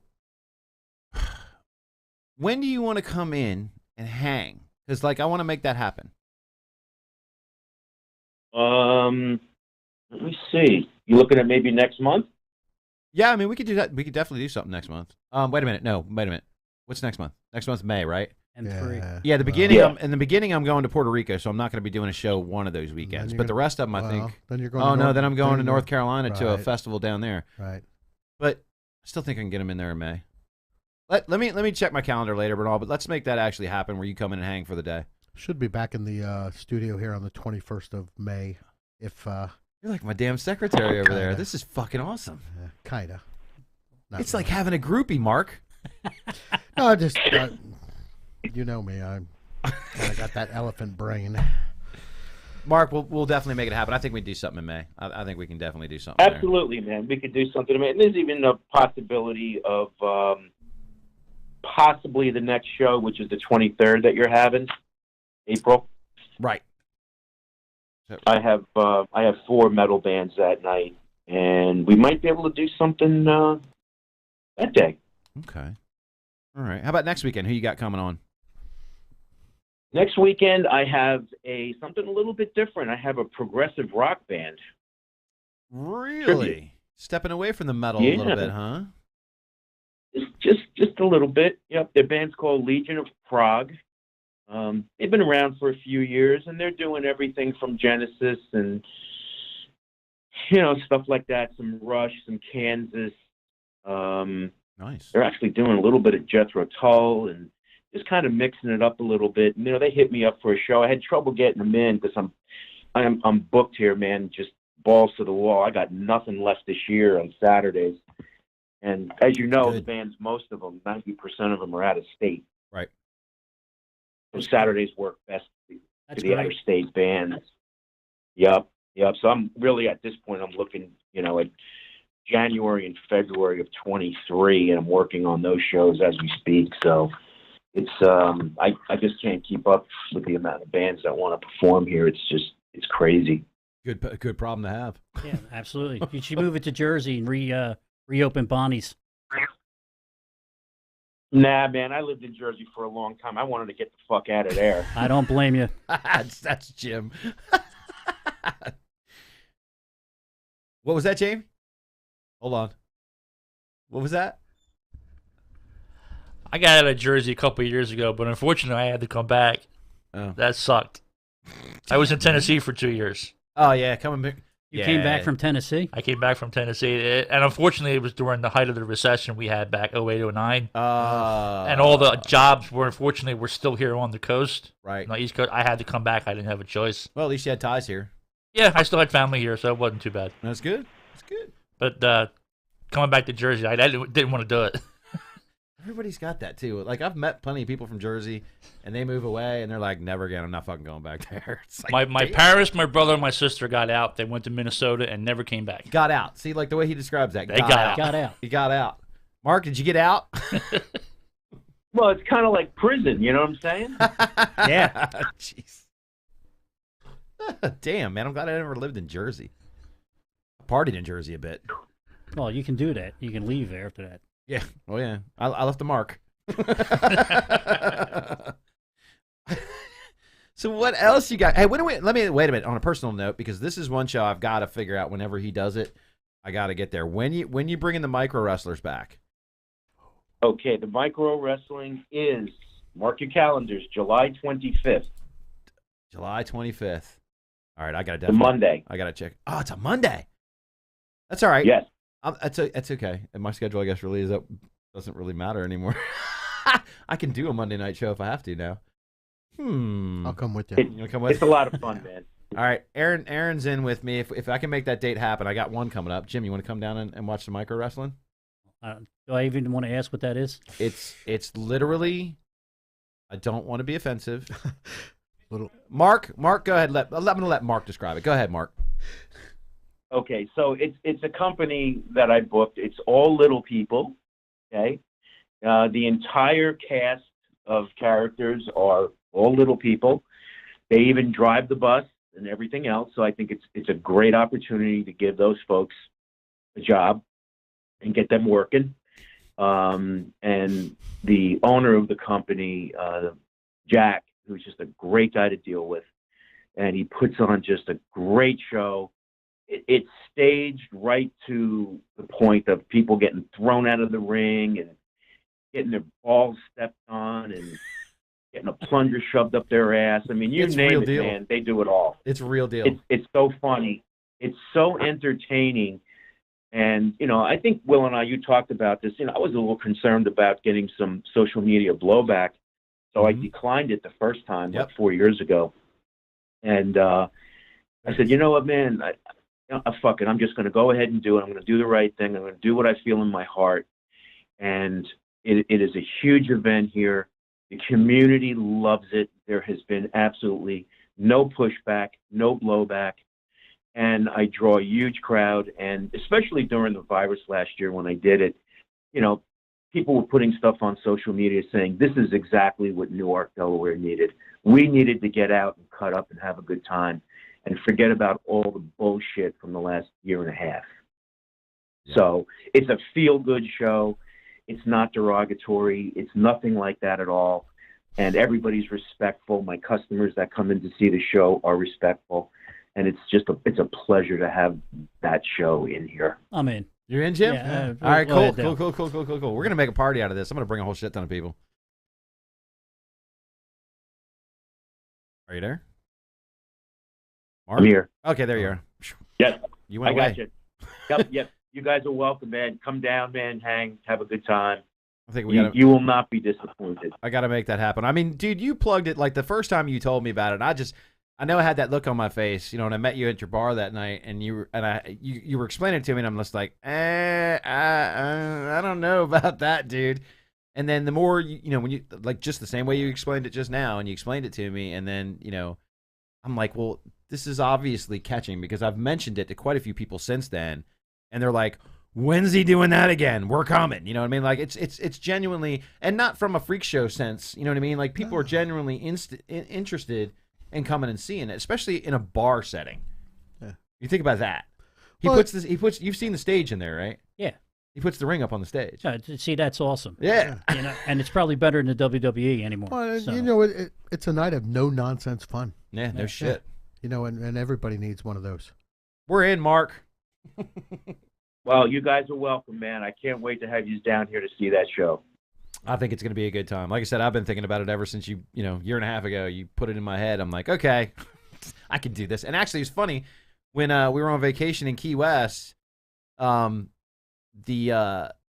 people that we were on vacation with, a couple of them are wrestling fans, Steve Casino and Brad Kaufman, and Brad Lee. And I mentioned the micro wrestling, and all of them, because they're huge wrestling guys, are like, absolutely. So, Brad may come down from New York. Steve may come from Ohio. We may actually bring, if I do this right, Mark, we actually may bring a busload of people into your place. Awesome. I'm down. Yeah, I'm down for that. That's a micro party waiting to happen. Somebody just asked if there's a full-size bus. It's actually a micro bus, if you want to know. Nice. Is it a VW microbus? No, man. I don't think those things are around anymore, man. Not in good shape, anyway. Not in good shape. There ain't going to be too many of them, that's for sure. That would be cool. They got to have a Volkswagen. No. Yeah, it would be kind of cool if they got a Volkswagen. Yeah.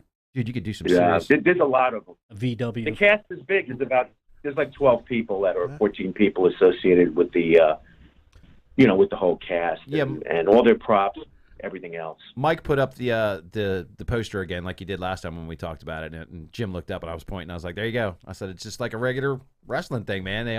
Everybody's got characters that they're in, and there it is again. That dude, okay. Who's the bad guy? Yeah, who is the bad guy? I'm going to guess that let's see, a couple of the guys, I don't know. I just want to know what's up with the dude with the yellow boa and the yellow sunglasses and the big old belly. What's his character? The guy with the camo? No. There's a dude. Which one? There's a dude wearing like yellow tights, a yellow feather boa, and yellow sunglasses, and a big old belly. Is it Gold Dust? He's not with them anymore. Okay. Well, then I don't have to wonder about that guy anymore. Never mind. But you got other guys. You got Micro Jackson and Disco Dan, and it's all crazy. Dude, those names are sick, awesome. man. Are they their actual names they use? Yeah. That's awesome. Look them up when you leave. It really is. I will. Micro Jackson. Micro Jackson, yeah, man. They ain't playing around. They take it seriously too, from what I understand. And I mean, I've watched the promo videos. Like, you can go to the website and check everything out. They take it serious. They're wrestling, dude. They're not fucking around. They're not. It's not. I mean, some of it's scripted. Obviously, it's wrestling, but they're not playing around. They're throwing each other around this thing. I'm down for that. Absolutely. Cool. Well, they're entertainers, and they understand what it takes to entertain. That's right. Yeah, that's exactly right. And Mark is in the business of entertainment, which is why he does not only bands, but he'll get like the micro wrestling in there. Why not? He's got some, and I'm going to get you to talk about this before you go too, brother. He's got some pool things, around pool tournaments and special guests like star-studded pool players coming in to do seminars and stuff like that. Nice. He's got, he didn't pigeonhole himself into just being one thing. You know what I mean? He's not a one trick, horse or whatever the fucking analogy is. I just remember the first time I went down there, I pulled up and I see the door to go in, and I'm like, "There's no way." We walked in there, and the place just opened up like it's huge in there. Yeah, well, it's like when the door is like almost in the corner of where that place is, so you don't think the space is that big, and then like you said, you open up the door and it's like, oh shit, this is huge. Like the bar wraps are all the way around. That's a big ass bar too, man. You got a problem getting a drink there? That's your problem. That's true. That bar is big enough to freaking supply everybody. But Mark, talk about the pool stuff you got going on real quick. Absolutely. I just got diamond pool tables here at the club. And if you guys are not billiards people, I am. Diamond pool tables are basically the top shelf. That's what all the professionals play on. Yep. They're just unbelievably. They're made in America. They're just unbelievably great tables, and it's a choice table for the professionals that do this for a living. Yep. So I work with Joe Norton Tournaments out of Maryland, and on my off nights when I don't have APA and bands, Joe is running tournaments out of here, and we're just basically just capitalizing and exploiting that whole piece of the business. And there are semi-pro, pro players. They're coming from the whole tri-state area. They'll drive 2 to 3 hours to come here to play on these tables. And I'm doing the very first Pro-Am tournament on the 25th of April.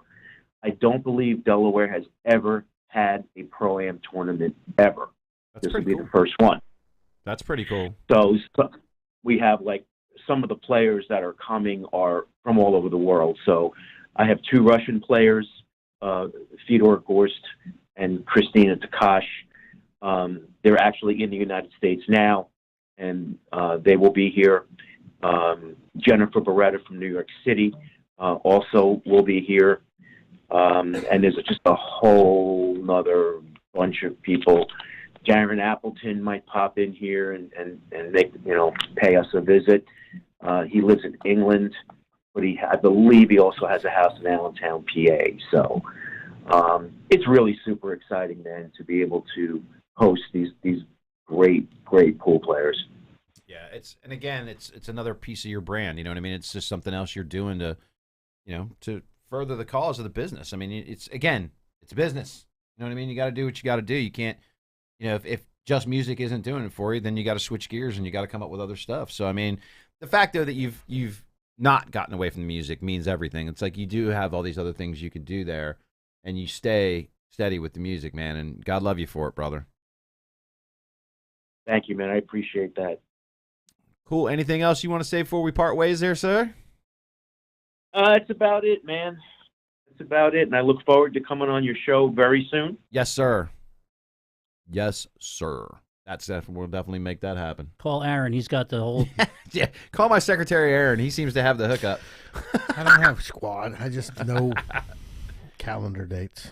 All right, brother. Well, as usual, it's a pleasure talking to you, and I look forward to seeing you in person again real soon, man. Likewise, Will. Thanks so much, brother. Be good. Much love to you, man. Love to you, brother. Take care. See ya. Okay, so we have opened up the phone lines. Apparently, we have a call. Uh-oh. Let's see. Who we got? Hello? Hey, what's up, guys? What's happening, man? Who's this? It's Stefan. Hey, brother, what's happening? What's up, guys? It's good to see you. You too. Well, we don't see you. Unfortunately, we see ourselves. Yeah. God, we're ugly. Faces for radio. What's going on, brother? Not too much, man. I just appreciate you guys. You guys are very entertaining, man. It's good to see what you guys are doing. Oh, man, I appreciate that very, very much. So, for those who don't know, Stefan is also a musician. Why don't you plug your band there, bro? We are Perseverance Rise. It's just a acoustic gig, acoustic duo. Have a pretty good time doing what we do. It's all covers. But we do have a few originals. I like hopefully one day we can put the tracks down. Well, you should quit fucking around. You should put those tracks down. Come on, you know where I stand on this kind of shit. You know I'm going to harp on you. Come on, let's do it. Yeah, you're definitely encouraging, man. It's just getting to that scene, man. I hear you. Just do it. Just do it. I'll help. I mean, just do it. You guys you guys make the decision to pull the trigger and you want to do all this original stuff, then fucking do it. I'll support it. Ain't a big deal to me, man. I love supporting. You know that. Yeah, we get a pretty good response to our songs, so that I do appreciate that, Will. Thanks, man. That's good. You should send me some of them. Will do. I know we've had Aaron out. Aaron's been to one of our shows. It's a fun time. Yeah, it's a good time. I think I saw them at the deck where Full Moon? Yeah, at the Full Moon. Nice. Probably last September, October. That's always fun. I always like going to see shows there, especially unplugged. People that are doing acoustic. It's just it's a small, tiny place, and the deck is really intimate. So it's real cool to see when they put artists out there on the deck. Yeah, it's fun. I haven't gotten to one yet. I apologize, Stefan. It's all good, man. It's all good. I was going to harass you for that. I figured I'd just beat you to the punch. That's how I roll, man. Got to be quick around here. Yeah, I get it. So what do you got coming up, like as far as shows you're going to? I know you're always interested in going out and seeing stuff. You know what? So what I've been trying to do, because I keep missing, like everybody's passing, I guess is the way to say that. I keep missing like all the old bands, like the Eagles. I never got to see the Eagles with like Glenn Frey and all them. Right. So I just made a deal to myself to just like anytime like the oldies come around, I try to see them. And I'm looking at my calendar right now. I know, what's his name? Rod Stewart. Not that he's a rock show or anything. Shit, he's Rod the Mod, dude. Yeah, I don't really have anything that I'm tracking right now. Yeah. We've kind of slowed it down this year because we were balls to the wall last year.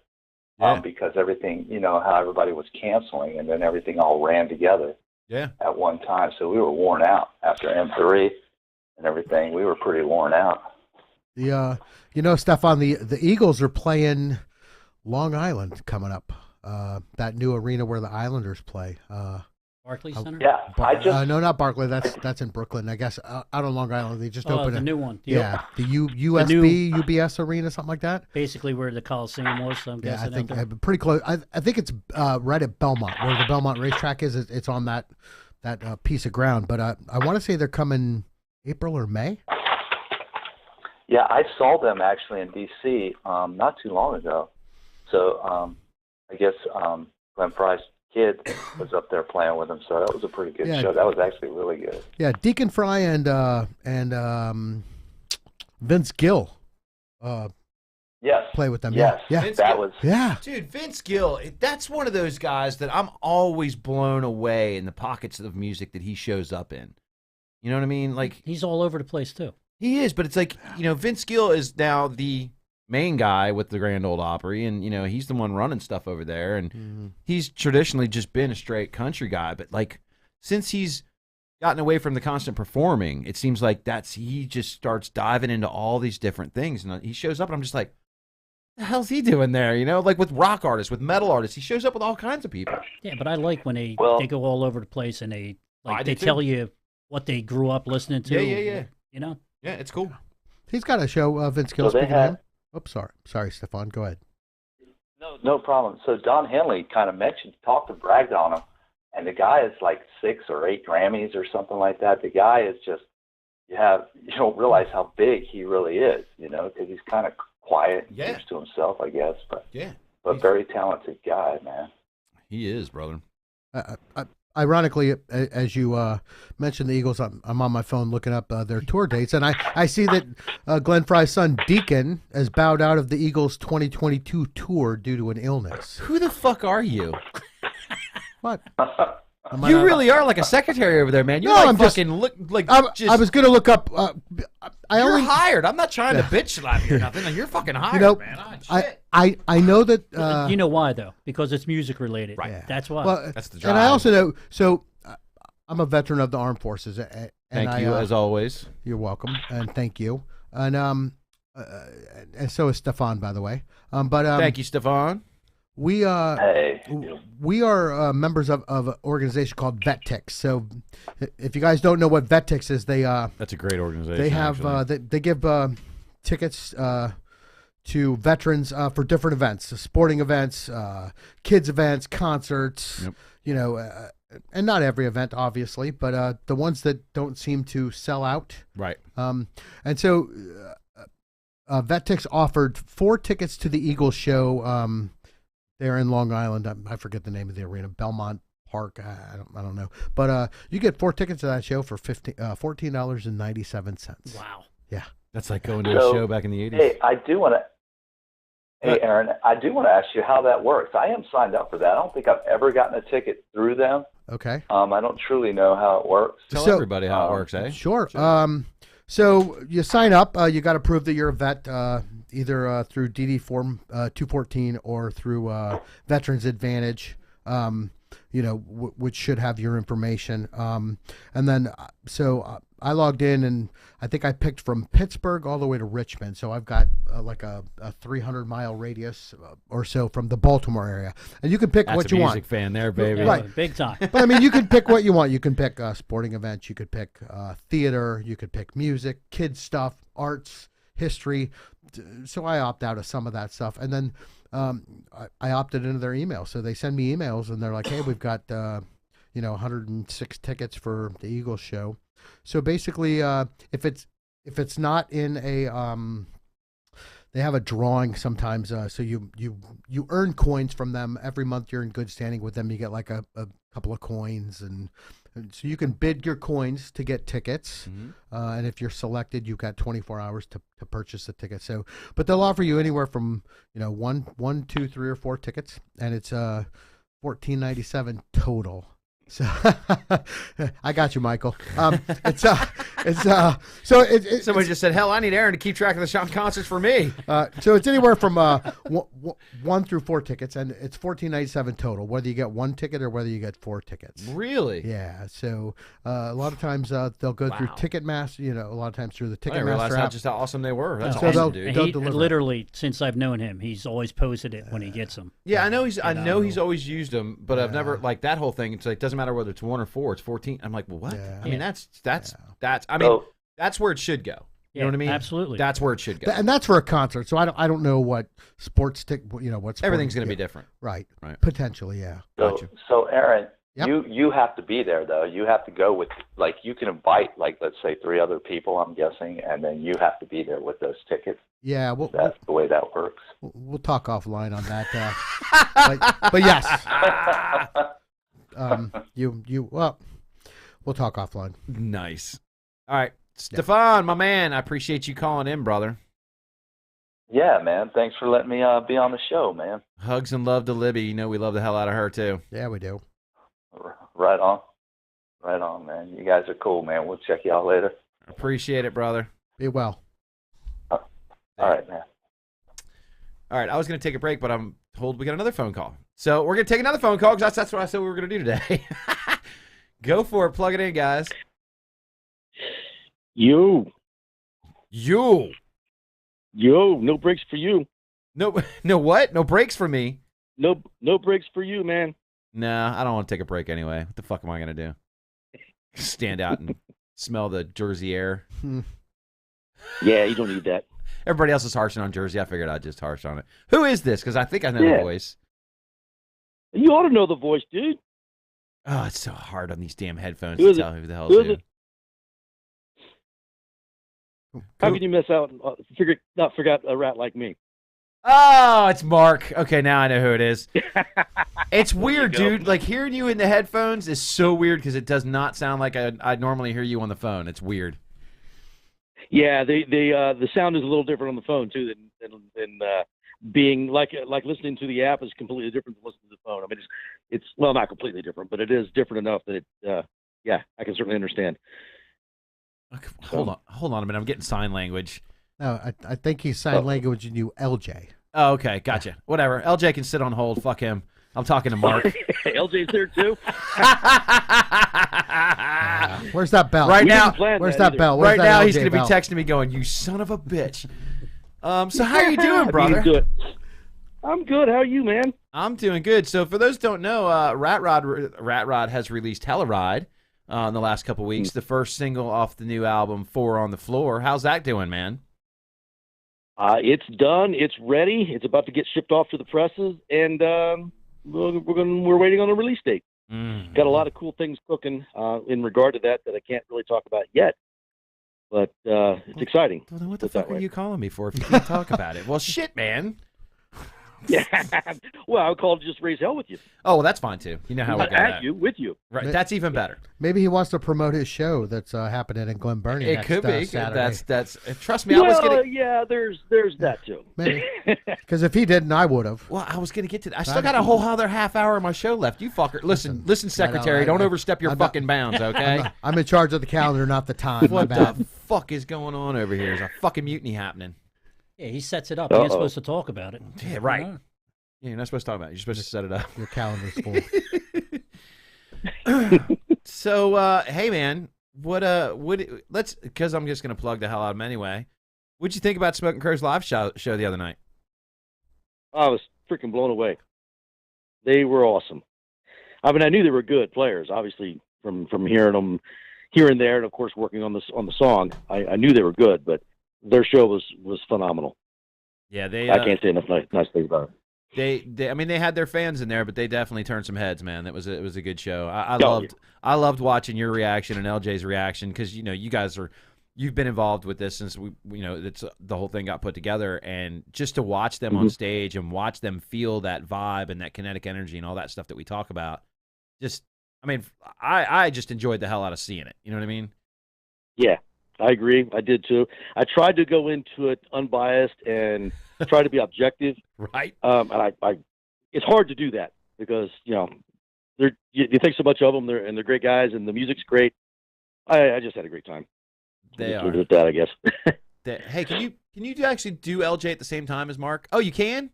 Oh, okay. Hey, Mark, do you mind? I wouldn't do that. You wouldn't do that? Because he's an asshole. Yeah, bring him in. Yeah, bring him in, man. Really? Well, you are the horse's ass, my friend. Really? We got LJ and Mark from Rat Rod on the phone here, and evidently I've rubbed LJ a little wrong. My buddy.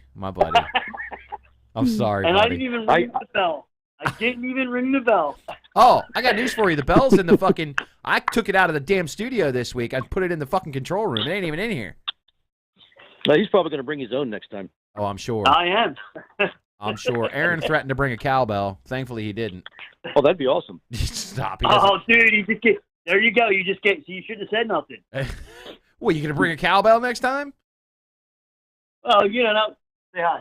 I will. Hey, Vin.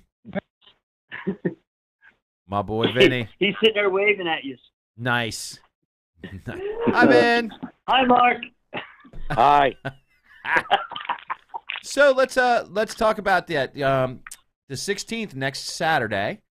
You guys have been invited down by the Mathematics to play a show with them at Henny Max and Glen Burnie. Absolutely. Yeah, that was. We're pretty pumped up for that. It's gonna be a lot of fun. It's the Disco Demolition Night. The Disco Demolition Night. That's right. They're gonna break a record. They I got always a funny do. feeling. I was gonna say. I got a funny feeling some records will get broken. Yes, sir. They break a record every show they do. Yeah. And it's not because of the attendance, folks. Nice. No, I'm looking forward to it, dude. Maryland's getting we to are become too. Maryland's getting to become our second home. Mm-hmm. Shit, man. We Definitely. love you. We love you down there. I love you. I don't really give a shit if anybody else does or not. I'll keep bringing you down as long as I'm fucking breathing. I don't care. But fortunately for you guys, the reception has been extremely good. Yeah, we love playing down there because we got a lot of friends down there. New friends we've met for the along most way. part. Yeah. For the most part. What the fuck you mean, Lil John? Oh, nothing. Oh, no. Oh, nothing. Right. Let's just drop a little Oh, fucking bomb out there and nothing. nothing. The fuck? I didn't mean anything. Right. Frank just hollered, keep on coming down. Frank's coming out next week, too. He's coming up to see the show. Nice. Oh, that's Awesome. cool. Yeah, he's psyched. We need Huh?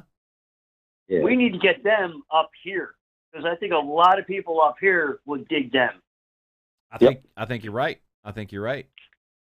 I Most mean, definitely. those guys, you know how that is, man. Those guys would love to play with you guys anywhere. They don't, you know what I mean? It's again, it's back to that family thing. If one of the bands in the family calls out to another one, they're going to be there regardless. So, and they, those guys love your music, so that helps. It's also that mutual respect. Oh yeah, absolutely. Absolutely. Yeah. That's what I was about to say. Is a mutual admiration of both, all the way around. Yeah, you guys showing up, again 2 weeks ago or last week, 2 weeks ago. Yeah. That was, I mean, you saw the look in Frank's face when he saw you guys. I mean, that just, again, getting back to that old school band support. You know what I mean? Where bands would travel to see other bands and just come out just for support. You guys are true to form, man. Like I didn't even know they were coming. Like I had no clue. They didn't tell me they were coming down. Yeah, we had you fooled. Yeah, oh yeah. I just thought because they sent out the messages. Hey, have a good show tonight. They sent it out to the guys in the band. I hope you guys have a great show tonight. And blah blah blah. And then, bang, they come walking in the door. I was like, get the hell out of here. No, you're lucky they didn't pass we're kind of funny pass that you way. on the way down. Do what? I said you're lucky they didn't pass you on the way down, driving from up in this area down that way. Because they showed up not long after we did. Yeah. Yep. Yeah, we man. may very well have. It was, or at least been in your wake. Yeah, it very well could have been. But yeah, it was it was good. It was good having the guys from Rat Rod come down and just it's good because normally when I see those guys, they're playing. So it's they're hanging, but they're playing too. And it was nice just to be able to hang with them in the audience as fans, like all of us just hanging out watching a band that we're all invested in. Number one, I mean, and it's to be able to just kind of hang together was neat. It was cool. The last two times they've come down to Maryland that I know of was last weekend. Then they came down in November for Friendsgiving. Yep. And that was pretty cool just to see them come down for the hour or whatever that everybody was together and to see you come out and acknowledge us and say hello to us. That was pretty cool. This is the calmest I've ever heard LJ. Yeah, well, he's being over Who, talked. me? Yeah. He's on the phone. Oh. He gets shy on the phone. Whatever. Yeah, we all know that's bullshit. Well, I figured I'd give someone else a chance to talk. You know how it is. Wait a Oh, minute. he's been polite on the phone. Well, that's not. That's There's no cursing going on with him. That's not the guy I know anyway. He leaves the cursing to me. Wow. Unless, Yeah. I think I'm Hey, wait, you're not the one that gets, hey, there's little ears every time I make a phone call. Well, it's funny because whenever it seems the timing, whenever Lil Jon wants to rant about something, I got Jake, and it's like I gotta warn him the minute I answer the phone. Now I'm like little ears, little ears, little ears, like the old earmuffs. Yeah, because he's no, not for Jake to earmuff up. Like I'm telling LJ, little ears. I got little ears around here. Because it was a couple weeks ago he called me, and I mean the first thing out of his mouth was he was gonna rant about something. He was like, "These motherfuckers." I was like, "Whoa, whoa, whoa, whoa, whoa." That's why we get along so well. Funny. Dude, I don't rant. Oh. Huh. Got something to say on that, Mark? Okay. Mark's got some 2 cents in there, I'm sure. Hey, I'm trying to figure out what that is then. Mark does the same thing. It's like I call Mark up. It's like, you're on the box. You're on the box. I'm like, dude, everybody's over 5. We could just have a regular conversation. I'm doing that out of courtesy because my daughter has a bad habit of busting your balls. I've heard about that. I have heard about that. So I'm just giving him fair warning. Absolutely. Aaron, out of anybody, is the only person that can do it anytime she wants. What? Bust your balls? Bust my chops. Yes. Balls, dude. We're on the radio now. It's all good. Balls. Yeah, but it's kind of weird when you. Oh, there you go. Wendy just outed us. 2-hour phone calls later. Wendy wins the You know what's internet. funny about that, Will? You know what's funny about that, Will? What's that? It's 2-hour phone calls with you with him, and it's 2-hour phone calls with me with him. Wonder why. There's probably because we're the only 2 that get him. Yeah, that's probably what it is. we understand the pain. Yep. We keep it at we get it at a visceral level. Nice. Nice. So besides that 16th show, what else you guys got going on? We've got shows all this month. We've got the 16th, obviously next weekend. The weekend after that, we're playing the Fire in Philly on Friday night. And then the Saturday following that, the end of the month, we're playing Time Out 2, a little festival before the Wampus Cat Festival that we're playing in North Carolina 2 weeks after that in May. Yeah. And then shows after that going on. We're busy, man. We're busy all the way through June. And you got an album getting ready to hit. Van. As soon as that album hits, you're going to get even busier. You know that, right? Can I I'd like to think so. Certainly hope so. Can I show my secretary part of my secretary part of the show? You want to show your? All right, Aaron. The mayor's about to show more secretarial skills. Hold on. For those of you that are going to the Wampus Cat Festival, Lit is the headliner on Saturday night on the main stage, and right after Lit, the guys from Rat Rod are going to close out the. I think it's the Independent stage. The Independent stage. Yeah. So I was looking at the schedule for that. I know I got nothing better to do.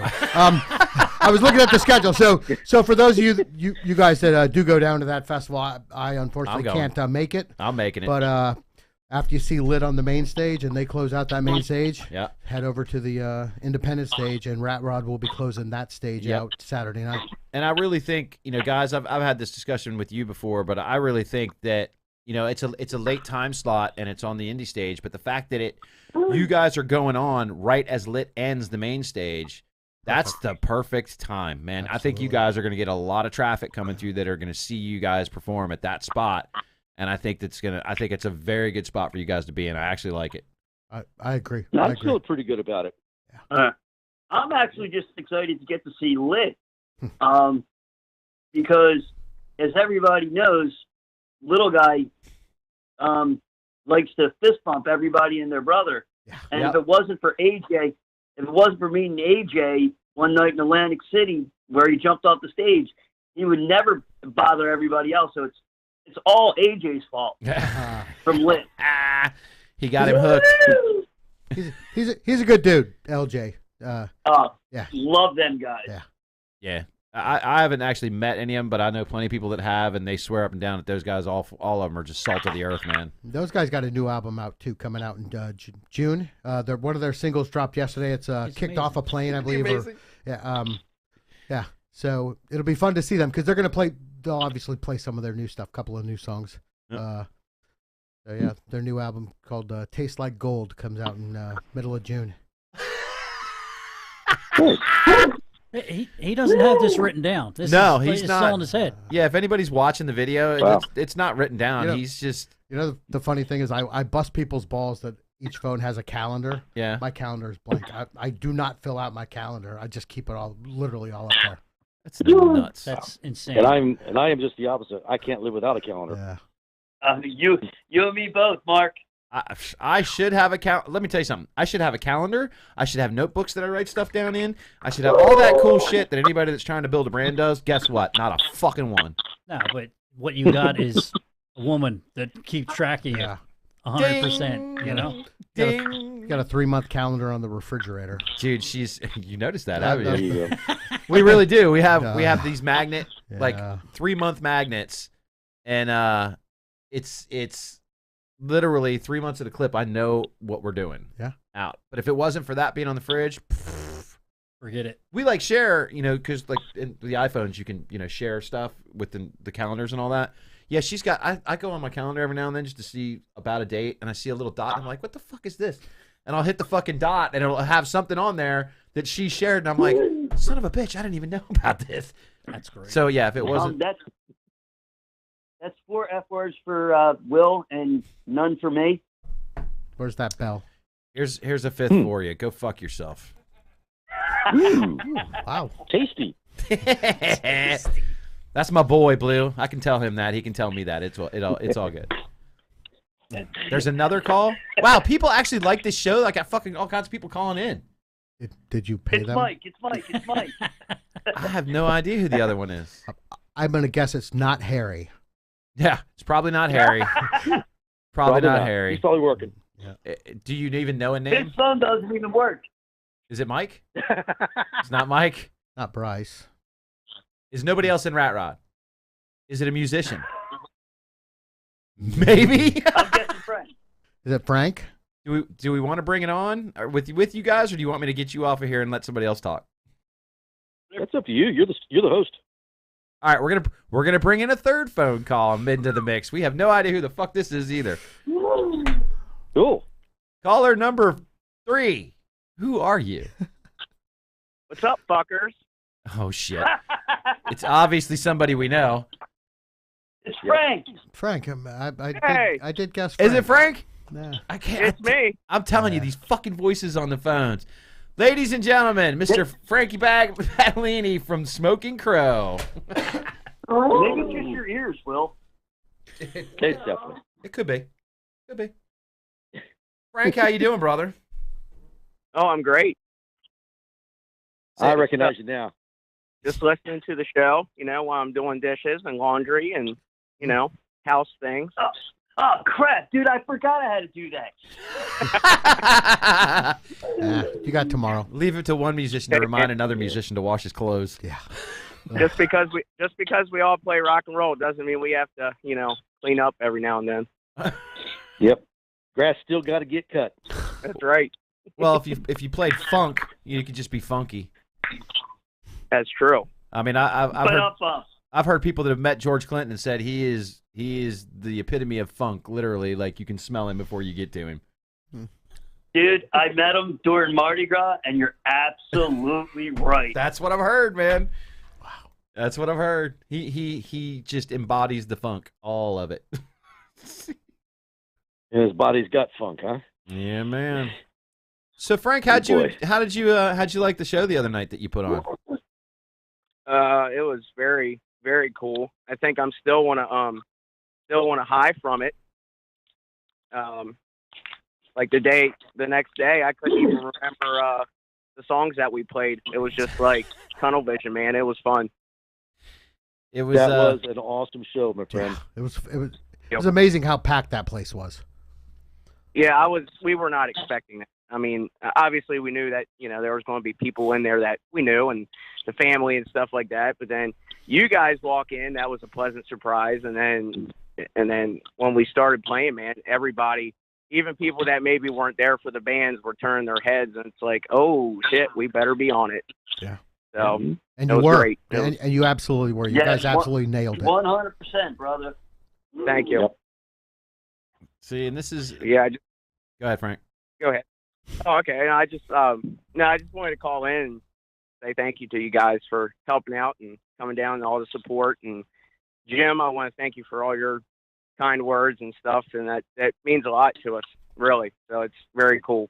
It's my pleasure. You guys rock. I mean, I was blown away by that song, man. It was it incorporated everything, which was really cool. Thank you. Yeah, that's a great tune. That is a well-crafted tune. Well, Mark can't wait to get his hold on a Voodoo Woman, brother. Oh yeah, that's definitely definitely very different from Open Road. That's the the Voodoo Woman definitely has the southern swampy influence in it for sure. Oh yeah. Yeah. And I won't divulge any details or anything, but I do know that Frank's working on other stuff too, and he's got it down, man. He's fucking good. Thank you. He's a right machine. I go full steam, and then I just kind of burn out during it. And usually when I'm doing it, it's around 10 or 11 o'clock at night, and I look at the clock, and I got to get up in 4 hours. But, you got to do it while you can, man. You're in friendly company. I'm the same exact way. The same exact way. My phone is full of little ideas that I come up with 11, 12, 1 o'clock in the morning. Well, you can ask Bill. I send Bill text messages of videos of little riffs and ideas at 11:30 at night, so it's perfect. He sends me stuff all the time, and it's always late at night. And it's so funny because I was just telling Wendy the other day, I said, I'm going to be needing to, travel more to get out to see some of these bands in different states and stuff like that. And I said, there's all this stuff that's going on and ramping up, and I am just like in awe of watching how other bands have attached themselves to the project. You know what I mean? You got bands like Liquid Lucky that are like, yeah, come play with us anytime. You got the guys in Rat Rod that want to play with you, and that want to be in part of the project. And I'm overwhelmed, man, at just how everybody is rallied behind this band. And people are going to get tired of me talking about them, but that's fine because that's I'm going to keep pushing it and pushing it and pushing it. But when seasoned musicians like Mark and LJ and Eric D and some of these guys are watching Smoking Crow play or even practice and are immediately drawn to it, I'm not just blowing smoke up people's asses. This is a band that there are a lot of people behind supporting. And a lot of people are doing things behind the scenes to help further this band. This is what it's all about, people. This is what the family is about. This is what having a music community is all about. And we need to see more and more of it. Those of the Rock Metal Records part of this is, in theory, a record label. It is doing, what it's doing as again, not a traditional label. But people behind the scenes, Mark McCarty, LJ, Eric D, and now Frank. Frank, I'm bringing into the fold as far as the record label goes because Frank's going to be helping me scope talent. We're going to take RMR to the next level, and that means the radio show, that means the record label, that means all of it. So I'm actually kind of glad that all you guys are on the phone. If Eric D's listening, you might as well call in too, buddy. You're the only piece of the puzzle missing right now. But it's all of this, has really been a testament to a scene. But more than I think a lot of people understand, I am really giving Smoking Crow a lot of credit for bringing all of us together on this project. Because if it wasn't for them being as good as they are, none of us would really have that much of an interest. You know what I mean? And the guys in Smoking Crow have been great. The guys in Rat Rod have been great. The guys in Liquid Lucky have been great. 86 Bullets, Indian Head. I mean, I can go on the list of the bands that are supporting this project. And Frank, you guys are doing amazing stuff. And hopefully with our help, as long as you guys keep allowing us to do it, we're going to take this to the next level. And I'm really looking forward to you and I taking some road trips and assessing some talent, man. Oh, absolutely. And it's funny that you mentioned all that because tomorrow is our 1-year anniversary of our first ever show when we did the 3-piece acoustic set at Studio E. Is tomorrow the 1-year anniversary of that? Yep, April 10th.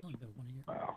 Damn, it's already been 1 year. That was the kick. So that was the kickoff show. That wasn't the show where it was hot as balls. No.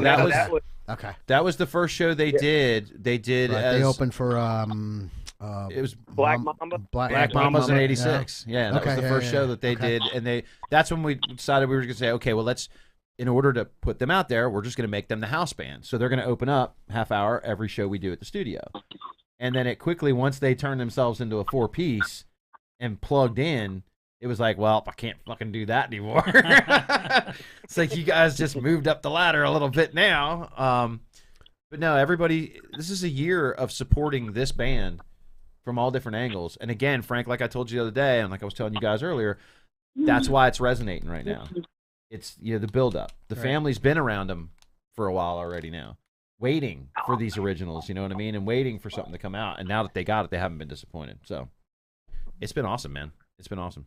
Yep, it's great, man. Like I said, I'll hop off here so you can finish your show, but I just want to say thank you to the guys, and thank you to you, Bill, and Aaron, and Jim, and just everybody. And we love you, and the support's great. And LJ and Mark, I will see you guys next Saturday.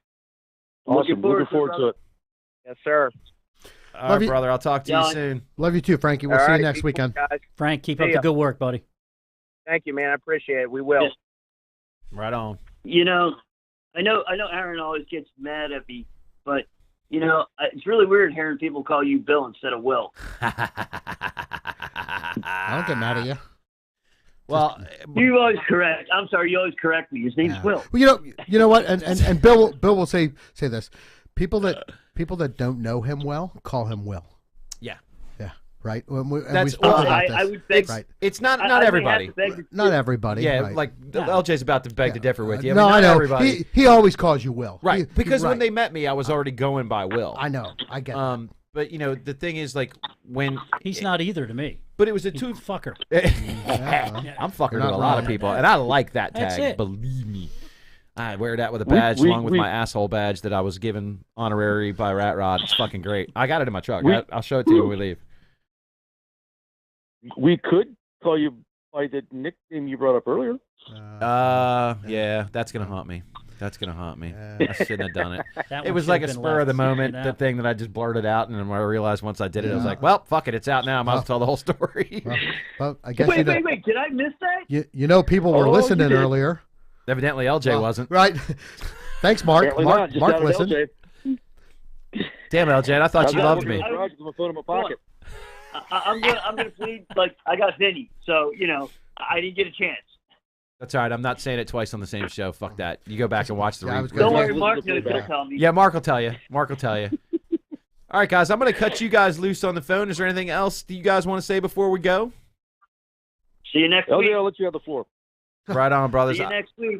Love you both tremendously and immensely, and I will see you next Saturday at Henny Max in Glen Burnie with Mathematics. Good luck, boys. Right on. Right back Love at you you. guys. Love you guys. See you guys. Good. All right. Well, imagine that. We did no breaks and just ran our mouths for 2 straight hours. I'm getting applauded for that. Yeah, and I didn't even get to hear your thing on Zeppelin.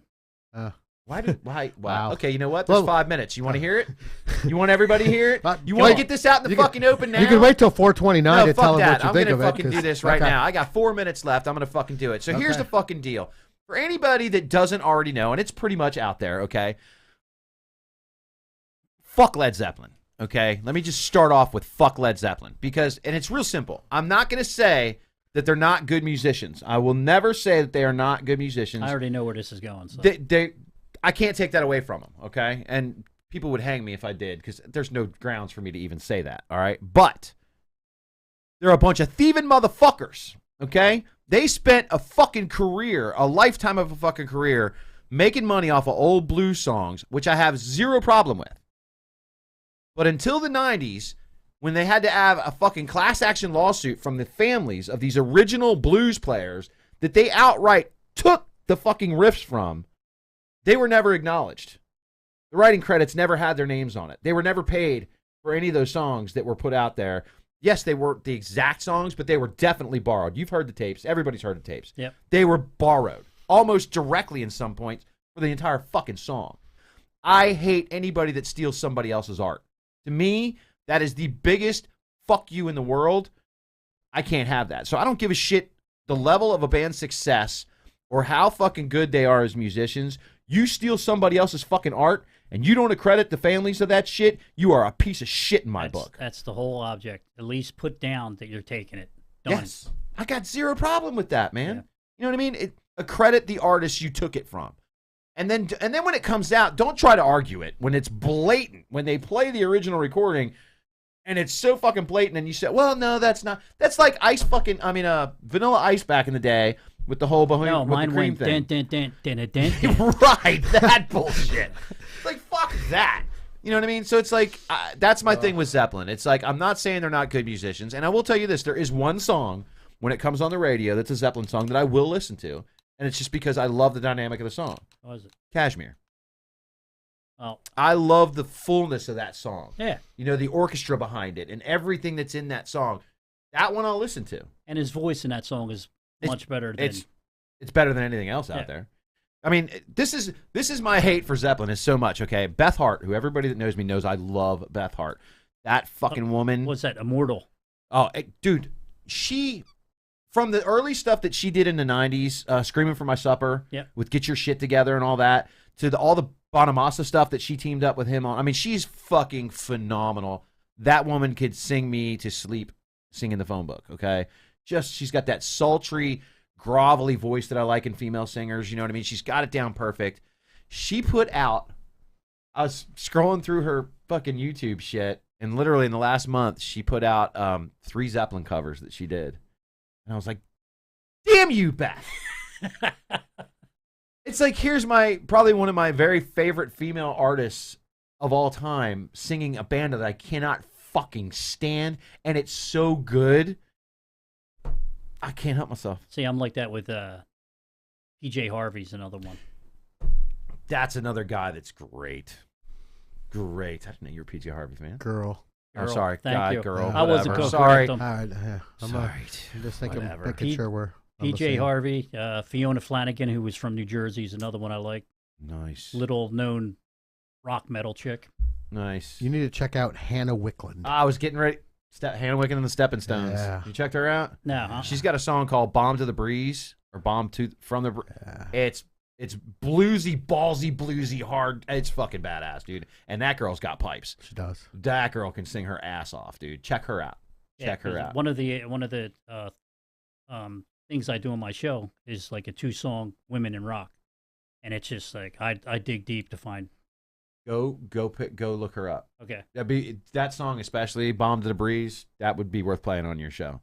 It's I'll bluesy, check but it it's out. real hard. Like the guitars on it when it breaks into it, it's really hard. It's 4:30. Fuck it, should I just pay him another $100 to go another hour? One laughs and one's like, One's like, bring it. The other one's like, whatever. Well, all right, we're going to go ahead and end the show. I want to thank my guest this week, Jim Adolph from the 60-Minute Metal on Philly Rock Radio. Thank you very much. Brother, it's always good to see you, and I love Same when you here. sit in here. It's always fun. Oh yeah, man. And anytime you want, hit me up. And I live so far from here. So. Yeah, throw a fucking rock into your backyard. You and Mark McCarty, and Mark's not far from here either. You have an open invite, man. Anytime. Just let me know. If you want to call me up and you say, hey man, what are you doing this week? I want to come on, then you're on. Okay. So you got an open invite. Hey, I enjoy bullshitting just like you do. So. Exactly. And whether people know it or not, you're a little reserved on the radio, but there's a reason I love you the way I do. Mark, he ain't fucking I don't know around. what you're talking about. You have no. I won't out you. I won't out you. Just hey, listen. I'm very spirited when it comes to my music. Yes, you Extremely. are. Yes, you are. And when there's other stuff I don't like, trust me, I don't like it. Kind of like the way I don't like Zeppelin. Yeah, well, I'm like that with. I'm not saying on the air. Also, big thanks to the mayor, Mr. Aaron Sheppa. You've been a great friend since we met. As of you, my friend, and thank you for having me up. Again, you're another one that's got an open invite. You know what I mean? Your family. I appreciate that. You know, Jim and I were here real quick, and I know real quick. They're fine with a couple of minutes. You just celebrated your 1-year anniversary last Sunday, and both Jim and I were here for that show. Yes, you were. Yeah. No shit. Yeah. 1-year anniversary here at Toxic Radio last Sunday. Yeah. That wasn't even planned. How fucking cool is that? Yeah. Damn. Thanks, man. I'm Thanks, hiring guys. him. He's a whip, dude. He don't forget shit. I'm telling you, it's like if you forget something, he won't. I told him the other day, literally. I said, don't think about doing a podcast being out of your realm of things, because I think he'd be really fucking good. I think he'd be at really it. good at it. I think he'd be really good at it too. Mike, what say you? Think the mayor would have a good show, good running on Toxic? Yeah, I think so too, bro. We'll talk. We will talk. I'll push that. I'll fucking push that. You'd be great at it, dude. Oh, absolutely. With all the stats and everything he's got going on, that's crazy. You'd be way better than you and me at it. No, without saying. On the information, anyway. Digging out the deep cuts, he might. Yeah. I'm going to play a water polo song just for him this week. Is there such a thing? Perfect. I'll find one. He'll find one. Yeah. Somebody get on YouTube and water polo playlist. Go down the see spiral. what happens. See if it's on any of the platforms. All right, guys. As usual, thank you very much to anybody that listened, that called in. Mark and LJ from Rat Rod. Frankie from Smoking Crow. Who else am I forgetting, guys? Help me out here. That's why I got co-hosts. The first caller called in, Stefan. Oh, yeah, Stefan. And, that was it. Yeah, that was it. That was it. And Led Zeppelin. Yeah. Oh, and Mark Zuckerberg called in. Thanks, Mark. Yeah. Fuck the world. The show is over. Thanks again for joining us. Big shout out again, as always, to Toxic Radio. Jamie, in the booth. You're the fucking man. I appreciate you every time I see your smiling face behind there. Jamie's running the audio, handling things on his end perfectly. Mike Francolino, you beautiful son of a bitch. Turn the camera on. Happy belated birthday to you, by the way, you yes, crazy sir. son of a bitch. Mike, I love you, man. I love you with all my heart, brother. I only do this because you allow me to. And again, anybody, any aspirations at any time, you want to do something podcast related, you want to do a show, a live show like we do, reach out to Toxic, reach out to Mike. He's your fucking man. Thanks again, fam. I appreciate it. Thanks for letting me rant. I'll see you in another day and a half on Facebook, because that's the extension of my shit, and then it'll be pushed down further, so look for it. And I'll see you all at M3 very soon. And, yep, there you go. I'm sorry I'll miss you guys this year, but I'll see you at the pre-party, hopefully. And if not, you live right around the corner. Yeah. Aaron, love you, brother. Jim, I love you. I love everybody today except Facebook. Fuck you, Zuck. Peace.